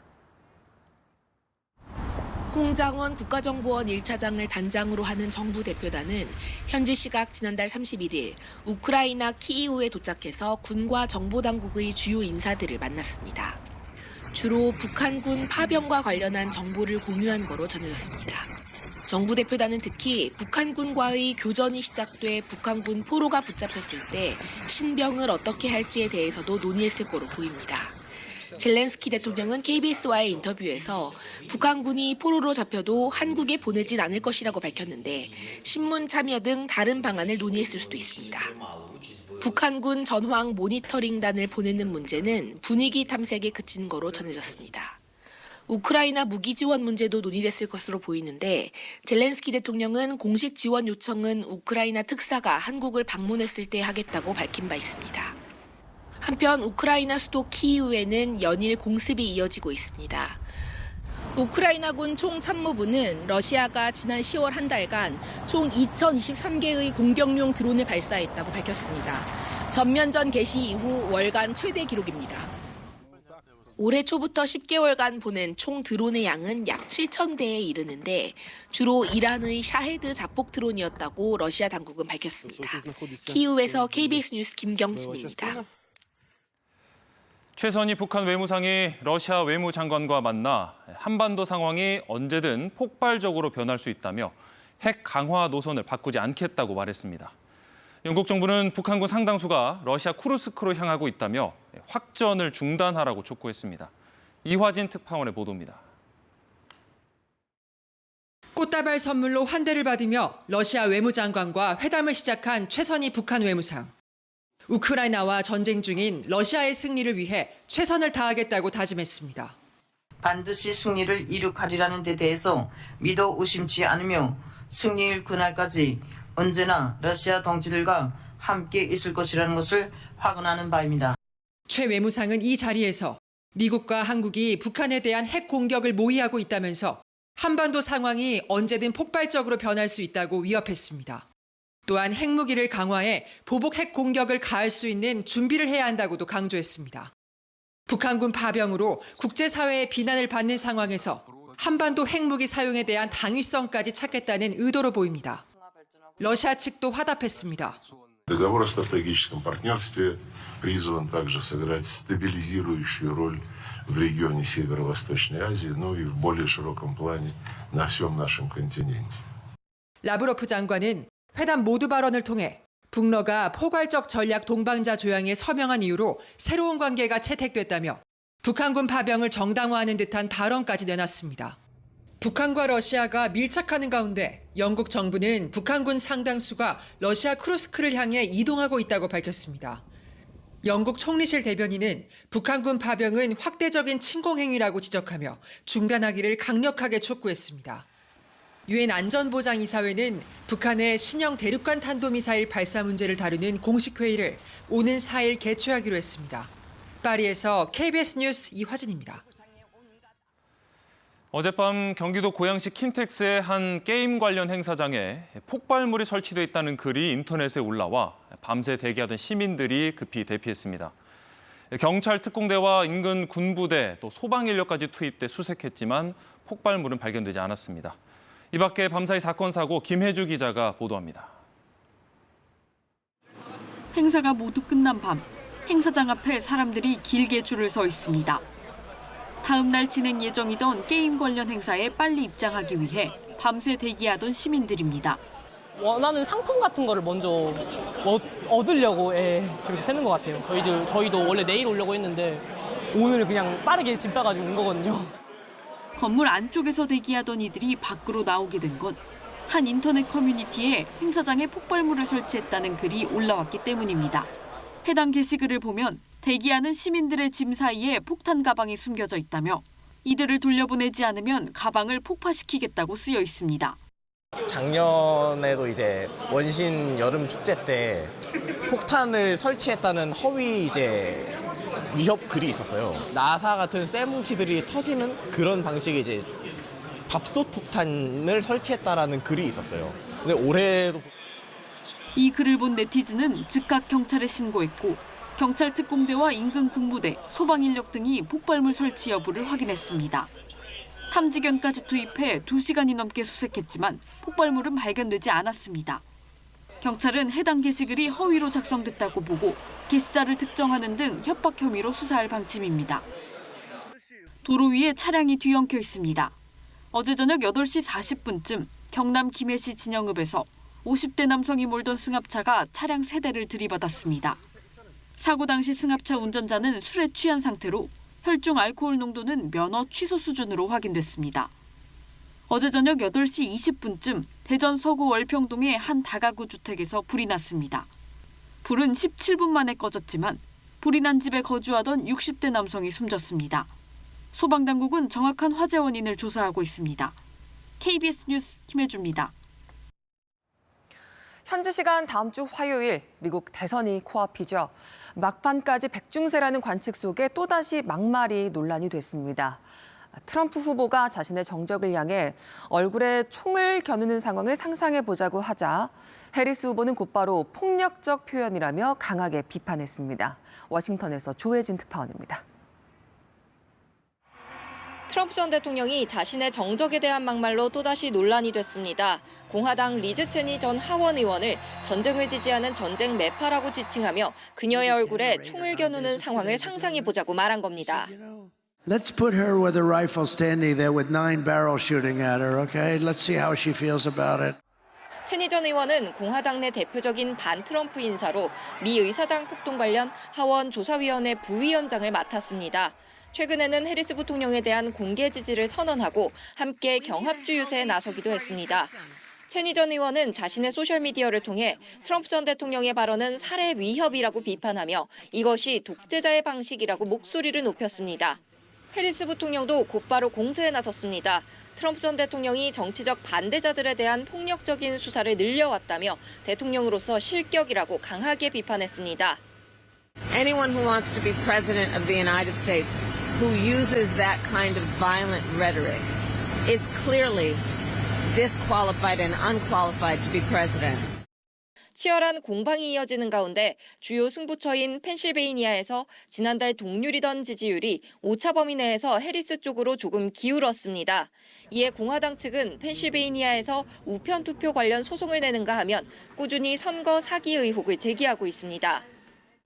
역대급 초접전에 결과가 나오기까지 며칠이 걸릴 수도 있다는 예측이 나오는 가운데 대선 불복에 대한 우려도 커지고 있습니다. 워싱턴에서 KBS 뉴스 조혜진입니다. 미국의 일자리가 약 4년 만에 가장 적게 증가했습니다. 일시적인 영향이 크다고는 하지만 쇼크라고 불릴 만한 일자리 성적표에 이번 달 연준이 기준금리를 내릴 확률이 100%일 거라는 전망이 나오고 있습니다. 뉴욕 박일중 특파원이 보도합니다. 미국의 10월 비농업 일자리가 전달보다 12,000개 증가한 것으로 집계됐습니다. 코로나19 대유행 여파로 고용이 크게 줄었던 2020년 12월 이후 3년 10개월 만에 최저치입니다. 전문가 전망치 11만 명의 10분의 1 수준입니다. 이에 대해 미 노동부는 허리케인에 의해 일부 업종의 고용이 영향을 받았을 가능성이 있다고 평가했습니다. 9월 말에는 허리케인 헐린이, 지난달 상순에는 밀턴이 미 남동부 지역에 큰 피해를 남겼습니다. 여기에 더해 보잉사 파업의 영향도 있었습니다. 이를 반영하듯 별도로 집계하는 실업률은 4.1%로 9월과 크게 달라지지 않았고 전문가 예상치에도 부합했습니다. 또 시간당 임금 상승률은 전망치보다 높아 전반적인 고용시장은 나쁘지 않음을 보여줬습니다. 이에 따라 이날 고용지표가 경제 흐름과 대선 민심에 미치는 영향은 제한적이라는 평가가 나옵니다. 다만 금리 선물 시장에서는 이달 미 연방준비제도가 금리를 내릴 확률을 100%로 보고 있습니다. We're big believers that rates are higher than they should be in this economy, and we would like them to continually move lower. 미 10년 만기 국채 등 시장 금리는 고용지표 발표 직후 급락했다가 다음 주 대선 등을 앞두고 상승세로 돌아섰습니다. 주가는 전날 급락세를 딛고 상승 마감했습니다. 바이든 대통령은 고용지표와 관련해 성명을 내고 이달 일자리 증가폭은 반등할 거라며 대선에 영향을 미칠 가능성을 경계했습니다. 뉴욕에서 KBS 뉴스 박일중입니다. 우리나라 수출 증가세가 계속되고 있습니다. 지난달 수출이 역대 10월 가운데 최대 실적을 보였는데요. 효자 품목은 역시나 반도체와 자동차였습니다. 이런 분위기가 언제까지 갈 수 있을지 김지숙 기자가 보도합니다. 지난달 우리 수출은 575억 2천만 달러, 역대 10월 최대 실적입니다. 13개월 연속 증가세인데 반도체와 자동차가 이끌었습니다. 12개월 연속 증가세의 반도체는 최대 황금기 2018년 10월 실적도 넘어섰습니다. 우리 기업들은 HBM이나 DDR5 같은 고부가 제품 중심으로 수출 물량을 늘리면서 수출이 증가하고 있고요. 지난 9월 증가세로 돌아선 수출 2위 자동차도 호조세를 이어갔습니다. 수요 둔화에 전기차는 고전 중이지만 하이브리드 차량을 더 많이 내다 팔면서 올해 역대 최대 실적을 눈앞에 두고 있습니다. 지역별론 반도체 효과를 본 대중국 수출이 2년여 만에 최대치를 기록했고 미국으로도 15개월 연속 월별 최대 실적을 갈아치우고 있습니다. 이런 수출 호조세, 연말까진 꺾이지 않을 전망입니다. 미국의 금리 인하의 효과가 좀 연말 이후에는 본격화될 것으로 예상되기 때문에 이러한 어떤 수출 호조세는 최소한 연말까지는 이어지고 내년 초까지도 지속될 것으로 보인다. 다만 다음 주 미 대선 결과는 호조세의 최대 변수입니다. 친환경과 보조금, 관세 등 정책에 따라 주력 산업 전략을 대폭 수정해야 할 가능성도 열려 있습니다. 수출 호조 속에서도 올해 누적 수출이 당초 정부 목표치에 미치지 못하는 것, 이 같은 대내외 불확실성의 영향을 반영하고 있습니다. KBS 뉴스 김지숙입니다. 언제나 빠르고 쉽게 한 끼를 책임져주는 라면이 현지화 전략과 또 다양한 변신으로 이제 세계인의 사랑을 받는 대표 K푸드가 됐습니다. 10월까지 벌써 10억 달러치 넘게 수출해 역대 최대 실적을 기록하고 있습니다. 이수연 기자가 보도합니다. 까르보 불닭볶음면을 선물 받고 울음을 터뜨린 소녀. 이 영상이 화제가 되자 삼양식품은 1년치 라면을 싣고 가 소녀를 다시 울렸습니다. 소셜미디어에서 큰 인기를 끈 불닭볶음면. 100여 개국에 수출되면서 지금까지 해외에서만 40억 개 이상이 팔렸습니다. 삼양식품의 올 상반기 매출 가운데 수출이 77%를 차지할 정도입니다. 권역에 맞는 고유의 맛과 한국적인 맛을 콜라보해서 거기에 맞춘 확장 전략으로서 수출을 확대해 나가고 있습니다. 농심은 해외에 공장을 세워 라면을 생산하는 현지화 전략과 수출을 병행하고 있습니다. 세계 각지의 면 제품과 결합한 변신도 활발합니다. 수입에 대한 장벽들이 보이지 않는 것들이 많이 있거든요. 한국에서의 수출과 현지 생산 거점의 생산은 투트랙으로 진행해야 된다고 생각합니다. 올해 우리나라 전체 라면 수출은 10억 2천만 달러를 기록했습니다. 10달 만에 이미 지난해 수출액을 넘어서 역대 최고 실적입니다. 연말까지면 12억 달러를 돌파할 것으로 예상하고 있습니다. 라면과 함께 먹는 김치나 소스 등 관련 상품 수출도 덩달아 늘고 있습니다. 연관 수출들이 막 일어나면 그야말로 우리 K식품 전체를 전 세계인한테 맛보일 수 있는 그 중요한 돌파구 역할을 우리 라면이 하고 있다. 간편한 한 끼를 넘어서 세계인의 일상에 자리 잡은 라면. 라면 업계는 국내 소비자들과 성과를 나누기 위해 주요 제품 할인 행사를 연다고 밝혔습니다. KBS 뉴스 이수연입니다. 특정 가상자산의 가격을 올리기 위해 시세 조종을 한 불공정 거래가 적발됐습니다. 주식시장에서는 이미 널리 알려진 범죄 수법이었는데 그동안 가상자산 시장에서는 처벌 근거가 없다가 지난 7월부터 시행된 법에 따라서 처음으로 검찰에 넘겨졌습니다. 박찬 기자가 보도합니다.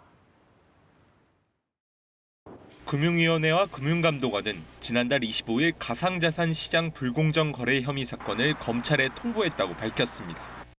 적발된 A씨는 자신이 보유한 가상자산 가격을 올리기 위해 고가로 대량 매수 주문을 반복해서 낸 혐의를 받고 있습니다.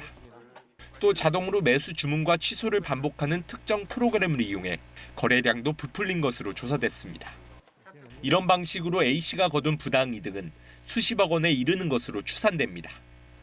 국내 가상자산 시장에서 시세 조종 사례가 적발돼 수사기관으로 넘겨진 건 이번이 처음입니다. 그동안은 처벌의 법적 근거가 없었는데 지난 7월부터 가상자산 이용자 보호법이 시행되며 조치할 수 있게 됐습니다. 금융당국은 가상자산 거래소가 뽑아낸 이상 거래를 조사해 2달 만에 긴급조치 절차로 검찰에 넘겼습니다. 검찰은 지난달 말 A씨의 주거지와 사무실 등 7곳을 압수수색했습니다. 금융당국은 특별한 이유 없이 시세와 거래량이 급등락하는 가상자산의 경우 매매에 유의하라고 당부했습니다. KBS 뉴스 박찬입니다. 비구름은 동쪽으로 빠져나가고 있습니다. 그래도 아직 동해안 지역과 영남 내륙 지역, 제주에는 산발적으로 비가 내리는 곳이 있습니다.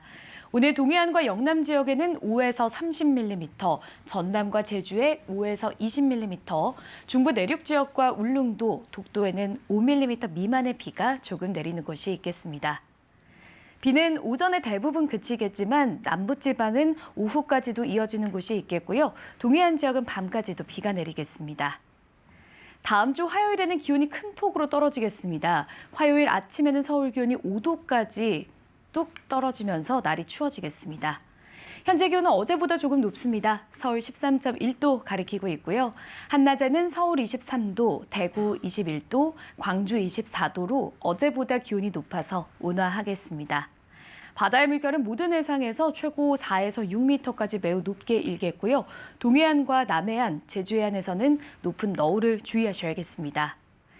일요일인 내일은 맑은 하늘이 드러나겠고요. 다음 주에는 날이 추워지는 만큼 두터운 겉옷을 미리 꺼내 두셔야겠습니다. 날씨 정보 전해드렸습니다. 북한이 그제 발사한 미사일이 신형 대륙간 탄도미사일 화성 19형이라고 밝혔습니다. 북한은 이걸 최종 완결판 ICBM이라고 불렀는데 미국 대선을 앞두고 미국 본토 타격 능력을 과시한 것으로 분석됩니다.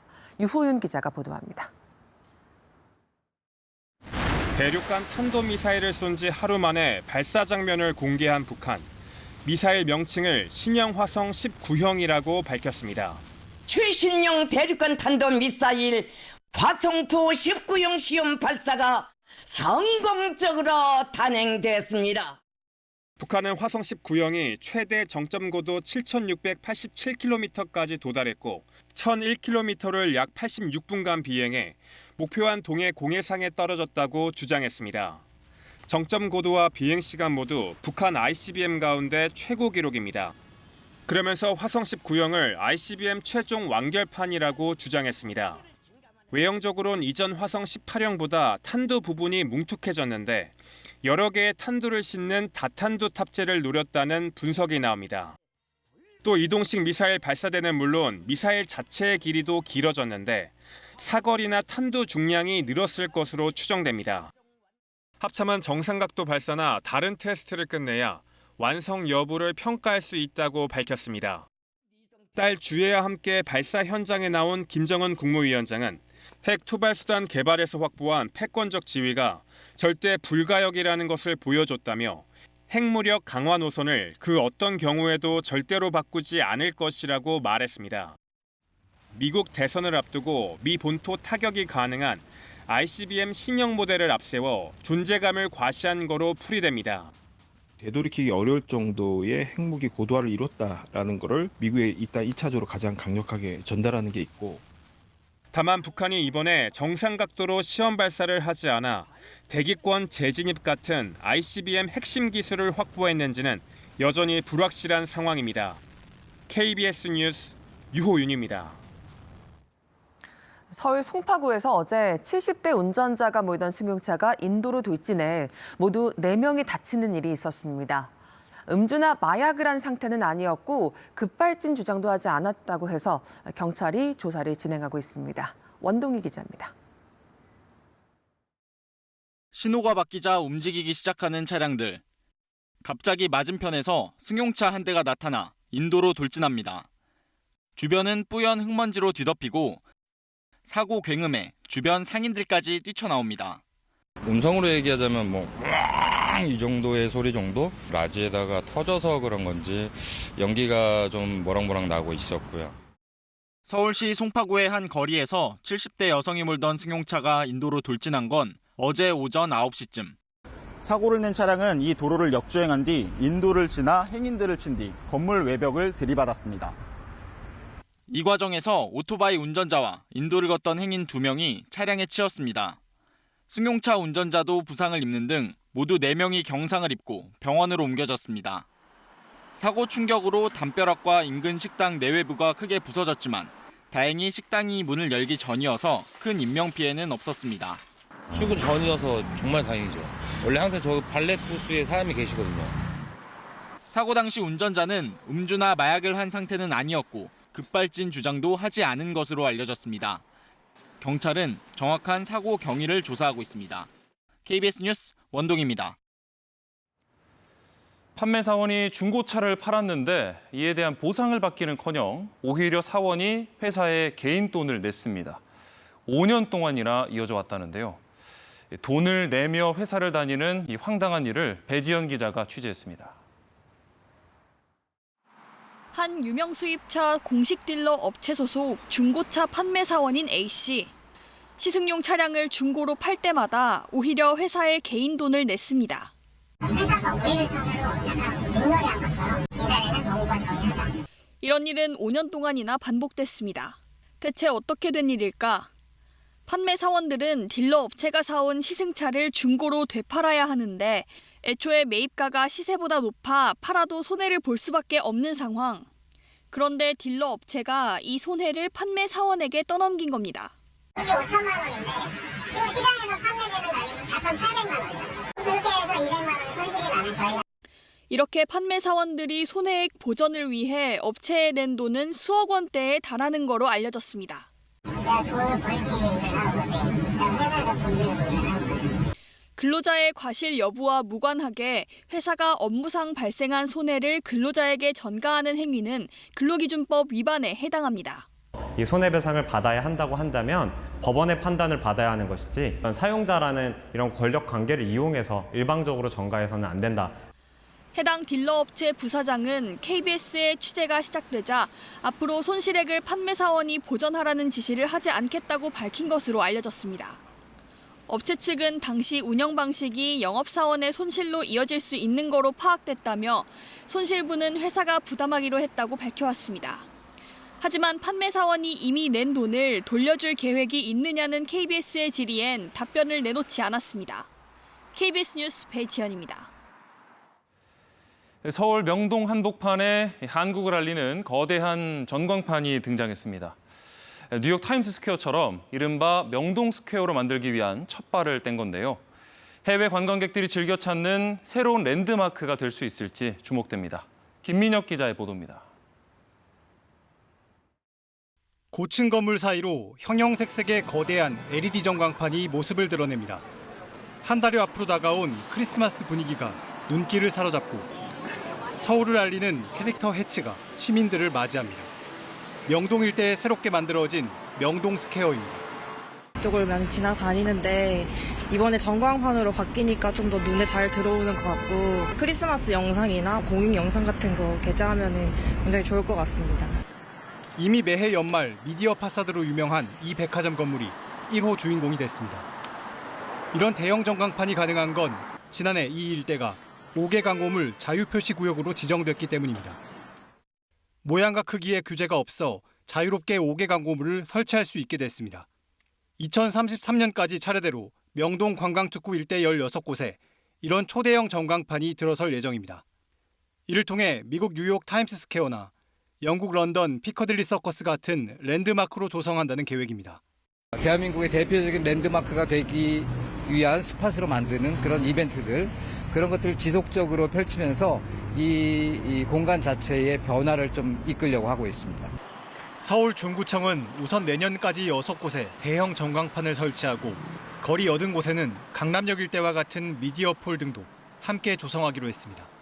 KBS 뉴스 김민혁입니다. 8년째 보수 없이 방치된 경기 안양의 공공건물 외벽이 알고 보니 광화문 이순신 동상을 만든 조각가 김세중의 작품이란 사실이 밝혀졌습니다. 방치된 사이 표면이 부식되고 또 누수로 균열까지 생겼는데요. 문화계를 중심으로 이 건물을 보존하자는 움직임이 시작됐습니다. 구경하 기자의 보도입니다. 동승물을 검역하던 농림축산검역본부 안양청사. 8년 전 본부가 이전한 뒤에는 주차장으로 쓰이고 있습니다. 그런데 본관 외벽에 말과 양, 쥐 같은 실험동물과 실험도구가 간결한 이미지로 조각돼 있습니다. 60년간 조각가가 잘못 알려졌는데 공사 담당자의 회고록과 유족, 전문가의 확인을 거쳐 김세중의 작품으로 추정됩니다. 광화문 이순신 동상, 해화동 성당으로 잘 알려진 김세중은 공공조각의 선구자로 평가됩니다. 이 건물에 사용되는 어떤 의미라든지 동물에 대한 그런 헌신에 대한 그런 얘기라든지 이런 게 다 녹아 들어가서 이 장소에서 할 수 있는 스토리텔링으로 풀어냈기 때문에 조각이 건물 설계부터 반영된 건데 본관동은 국회의사당을 만든 이광로 건축가가 설계했습니다. 다만 8년째 보수 없이 방치되면서 조각은 외부 환경에 노출된 시멘트 표면이 부식되고 누수로 균열까지 생긴 상태입니다. 전문가들은 근대유산으로 가치가 높다며 안양 예총과 함께 본관동 보존운동에 들어갔습니다. 파사드에 이런 조각이 있는 것도 우리나라의 해화동 성당하고 여기하고 찾아볼래요? 없습니다. 그러면 그것으로서의 조각으로의 가치도 충분하기 때문에. 앞들은 국내 최대 왕개미 서식지로 국립생태원이 보존을 권할 정도로 생태적 가치도 높습니다. 이곳에 시청사 이전을 위한 개발 계획을 세우려던 안양시는 당장 철거 계획은 없다면서 본관동 건물 활용에 대해 깊이 검토하겠다고 밝혔습니다. KBS 뉴스 구경합니다. 11월이 안개로 교통사고가 가장 많이 나는 시기라고 합니다. 운전하다가 짙은 안개로 앞차가 보이지 않아서 아찔했던 경험 있으실 텐데요. 그런데 후미등이 한층 밝아지고 안개 농도에 따라서 후미등 밝기가 조절되는 기술이 개발됐다고 합니다. 신지수 기자가 자세히 취재했습니다. 지난 1월 세종시 차량 여러 대가 뒤엉켜 있습니다. 도로 위 살얼음에 짙은 안개까지 더해져 피해가 커졌습니다. 실제 교통사고 치사율을 날씨별로 분석했더니 안개 낀 날이 가장 높았습니다. 아니 안개 껴갖고 앞에는 안 보이고 앞에 와보니까 벌써 차들 사고 나고 서 있더라고요. 안개가 끼면 차량 후미등이 자동으로 조절되는 기술이 개발됐습니다. 기존 후미등은 껐다 켰다만 되고 밝기 역시 특정 조도로 제한돼 있는 것과 달리 안개 농도에 따라 밝기가 변하는 겁니다. 10m 거리에 있는 제가 잘 보이지 않을 정도로 안개가 짙은데요. 이 안개 속에서 후미등이 어떻게 보이는지 확인해 보겠습니다. 후미등을 켠 두 차량이 터널로 들어갑니다. 짙은 안개 속으로 들어간 순간 기존 후미등을 단 차량은 보이지 않는 반면 왼쪽 차량은 선명하게 보입니다. 안개 농도에 맞춰 기존 후미등보다 30배가량 밝아졌기 때문입니다. 도로 곳곳에 설치된 시정계가 안개 정보를 알려주면 뒷차가 인지할 수 있을 정도로 후미등이 자동으로 밝아지는 겁니다. 너무 밝아도 안 되고 안개 농도, 즉 시정거리별로 적정 밝기를 산출하여 그 70m 이상에서도 전방 차량을 볼 수 있기 때문에 충분한 정지를 할 수 있고 도로 위 안개 정보를 차량에서 수신하는 장비 개발과 기상 상태에 따른 밝기 기준 개정이 이뤄지면 기술 상용화를 앞당길 수 있습니다. KBS 뉴스 신지수입니다. 전국을 누비며 숨은 보석을 발굴하는 오디션, 그리고 K-팝 스타들이 해외 팬들과 만드는 버스킹 무대. KBS가 새로운 방식의 리얼리티 예능 2편을 준비했습니다. 직접 찾아가서 재미와 감동을 전합니다. 김상엽 기자입니다. 이 사람은 물 만났네. 저런 사람이 연예인 안 하면 누구예요? 노래 실력은 기본, 춤과 연기, 예능감까지 전방위 스타를 찾습니다. 결국 대중들이 원하는 건 감동과 재미지 어떤 기술이 아니거든요. 그런 재밌는 공연을 보여주는 친구, 그런 친구들이 결국 우승을 하게 될 겁니다. 숨은 진주를 발굴하기 위해 전국 방방곡곡을 발로 뜁니다.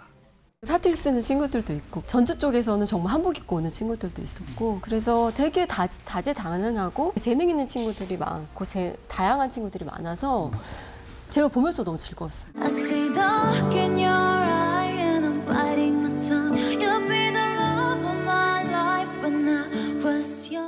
나라는 가수는 K-팝 아티스트들이 해외 팬들을 찾아가는 버스킹에 여행기를 더한 예능입니다.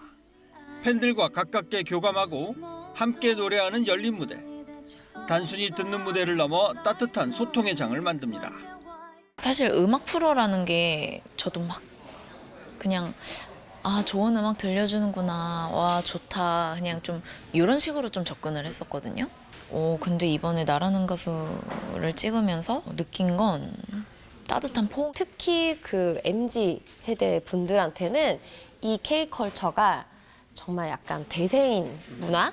그래서 이걸 안 하면 뭔가 이상한 그런 느낌. 다시 마이크를 잡은 배우 수지의 출연도 화제입니다. 또 스페인 국민 가수인 알바로 솔레르 등과 협연도 만날 수 있습니다. KBS 뉴스 김상엽입니다. 네, 올해 단풍이 좀 늦어져서 지금 절정인데 다음 주면 벌써 겨울 시작을 알리는 절기 입동입니다. 강원도 최북단 양구에서는 겨울벌미 시래기 수확도 시작됐습니다. 이청초 기자가 전해드립니다. 비무장지대와 맞닿아 있는 최북단 마을. 해발 1000m 산 능선마다 곱게 단풍이 내려앉았지만 드넓은 밭은 푸릇푸릇합니다. 무청입니다. 무청을 자르는 손길이 분주해지고 밭 한편에는 잘라낸 무청이 차곡차곡 쌓입니다. 무청은 겨우내 얼고놓기를 반복하며 시래기로 거듭나 내년 초 시장에 출하됩니다. 올해 이곳 마을 농가 200여 곳에선 시래기 1000톤을 생산할 것으로 기대됩니다. 따뜻한 날씨에 지난해보다 작업이 3주나 늦어졌지만 무청 수확이 시작되면서 성큼 다가온 겨울을 실감합니다. 아주 깨끗한 지역에서 재배되고 있는 그 무청입니다. 무청이 저희들이 생고도 나가지만 건조하기 위해서 지들이 지금 현재 수확을 합니다. 지난해 수확해 잘 말린 시래기는 이미 상품으로 팔리고 있습니다. 손질이 이미 완료된 상태라 끓이기만 하면 바로 먹을 수 있습니다. 최북단 지역 강원도 양구 해안면의 특산물인 시래기와 사과를 주제로 한 축제도 열렸습니다. 시래기로 김밥도 만들고 시래기 떡이랑 시래기 김치도 맛볼 수 있습니다. 시래기도 사고요. 양구 사과가 맛있다고 이제 전국적으로 많이 아시니까 그것도 사보고 품평회 같은 것도 구경하러 왔어요. 사과향이 곁들여진 양구 펀치볼 시래기 축제는 내일까지 계속됩니다. KBS 뉴스 이청초입니다. 프로축구 울산이 3년 연속 정상에 오르는 감격을 누렸습니다. 홍명보 감독의 뒤를 이어 시즌 중간에 지휘봉을 넘겨받은 김판곤 감독은 울산에 통산 5번째 별을 안겼습니다. 손기성 기자입니다. 홈에서 조기 우승을 확정 짓겠다는 울산은 전반 35분 만에 루빅손의 골로 강원에 한 방 먹였습니다. 던지기 상황에서 고승범의 도움을 받은 루빅손이 선제골을 넣었습니다. 이 과정에서 공이 루빅손의 가슴과 강원 김광국의 팔을 차례로 맞았는데 주심은 5분 넘게 비디오 판독을 거친 끝에 루빅손의 골로 인정했습니다. 후반 8분엔 울산이 완벽한 조직력을 앞세운 주민규의 골로 한 발 더 달아났습니다. 이명재의 긴 패스를 받은 이청용이 날카롭게 크로스를 올렸고 골잡이 주민규가 골망을 흔들었습니다. 울산 원정에서 힘을 못 쓰던 강원은 6분 뒤 이상헌의 골로 추격했지만 더 이상의 드라마는 없었습니다. 김판곤 감독은 후반 막판 수비수 숫자를 5명으로 늘리며 뒷문을 걸어 잠갔고 2대1 승리를 지켜냈습니다. 홍명보 감독 후임으로 지난 8월 갑작스레 팀을 맡은 김판곤 감독은 울산에 통산 5번째 별을 선물했습니다. 중간에 오다 보면 해결해야 될 문제들이 많았던 것 같습니다. 일단 아주 감독의 지시에 따라서 일사불란하게 잘 해준 것이 큰 힘이 됐습니다. 지난 2022년부터 3년 연속으로 K리그 정상을 지켜낸 울산은 새로운 왕조의 시작을 알렸습니다. KBS 뉴스 손기성입니다. 국내 최고의 모터스포츠 축제인 슈퍼레이스 챔피언십이 오늘과 내일 8라운드와 9라운드 최종전으로 챔피언을 가립니다. 48살의 베테랑 드라이버 장현진이 역대 최고령이자 또 생애 첫 우승에 도전해 눈길을 끕니다. 박선우 기자가 전해드립니다.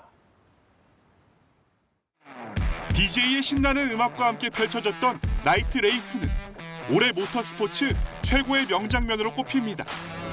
장현진의 시점에서 본 레이스는 시속 260km를 넘나드는 엄청난 속도감이 느껴졌습니다. 곡선주로에서 승부수를 던져 3회 연속 우승을 차지한 장현진은 슈퍼레이스 랭킹 1위를 질주 중입니다.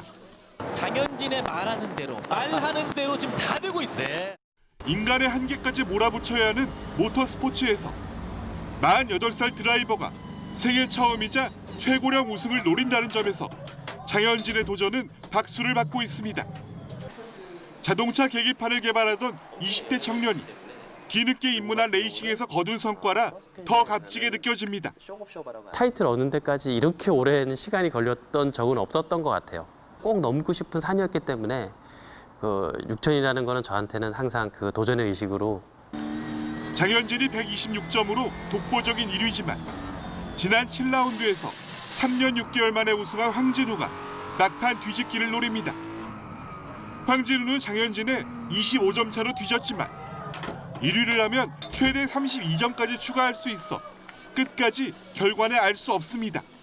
그리고 포기하지 않고 해야 되는 게 맞는 것 같고요. 기회가 된다면 장현진 선수도 한번 넘어서 보고 싶습니다. 1위부터 3위까지 모두 40대 드라이버. 이번 주말 단 하나뿐인 2024년 챔피언 자리를 놓고 베테랑들이 뜨거운 레이스를 예고하고 있습니다. KBS 뉴스 박선우입니다. 이어서 한국도로공사 연결해 주말 아침 교통 상황 알아보겠습니다. 더 추워지기 전에 가을을 즐기러 나들이 많이 떠나시는 것 같습니다. 이미 새벽부터 정체는 빠르게 증가하고 있는데요. 충청권에서는 천안 중심으로 불편한데 25번 논산 천안선 논산 쪽으로는 남풍새, 경부선 부산 쪽으로는 천안 분기점 일대에서 밀리고 서해안고속도로는 아직 당진 일대는 괜찮지만 목포 쪽으로 서해대교 건너려는 차들이 많아지고 있습니다. 60번 서울 양양선 양양 쪽으로는 강일과 남양주 요금소 사이, 다시 한번 화도와 서종 사이로 각각 6, 7km씩 밀리고 있고요.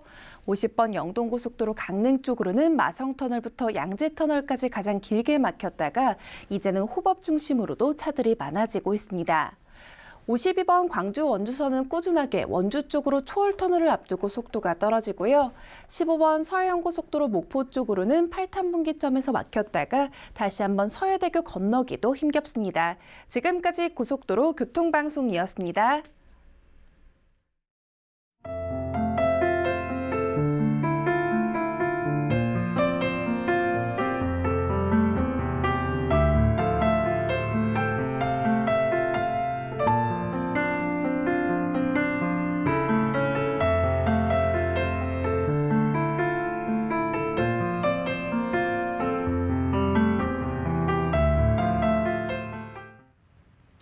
주말인 오늘 전국에는 구름이 많이 끼겠고요. 동해안과 남부지방, 제주에는 약하게 비가 내리고 있습니다. 일요일인 내일은 전국에 맑은 하늘 드러나겠습니다. 앞으로 동해안 지역과 영남 지역에는 5에서 30mm, 전남과 제주에 5에서 20, 중부 내륙 지역과 울릉도, 독도에는 5mm 미만의 비가 예상됩니다. 비는 오전에 대부분 그치겠지만 제주는 오후까지, 동해안 지역은 밤까지도 내리는 곳이 있겠습니다. 오늘과 내일 대체로 온화하겠지만 다음 주 월요일 중부지방에 비가 내리고 나면 화요일에는 급격하게 기온이 떨어지겠습니다. 화요일 서울의 아침 기온은 5도까지 내려가겠습니다. 현재 기온은 어제 아침 같은 시각보다 조금 높습니다. 서울 13.1도 가리키고 있고요. 한낮에는 서울 23도, 대전 23도, 부산 22도로 대부분 20도를 웃돌겠습니다. 바다의 물결은 모든 해상에 풍랑특보가 내려진 가운데 최고 4에서 6m까지 매우 높게 일겠습니다. 다음 주에는 날이 꽤 추워지는 만큼 두터운 겉옷을 미리 챙기셔야겠습니다. 날씨 정보 전해드렸습니다. 주말 아침 뉴스광장 여기서 마칩니다. 시청해주신 여러분 고맙습니다.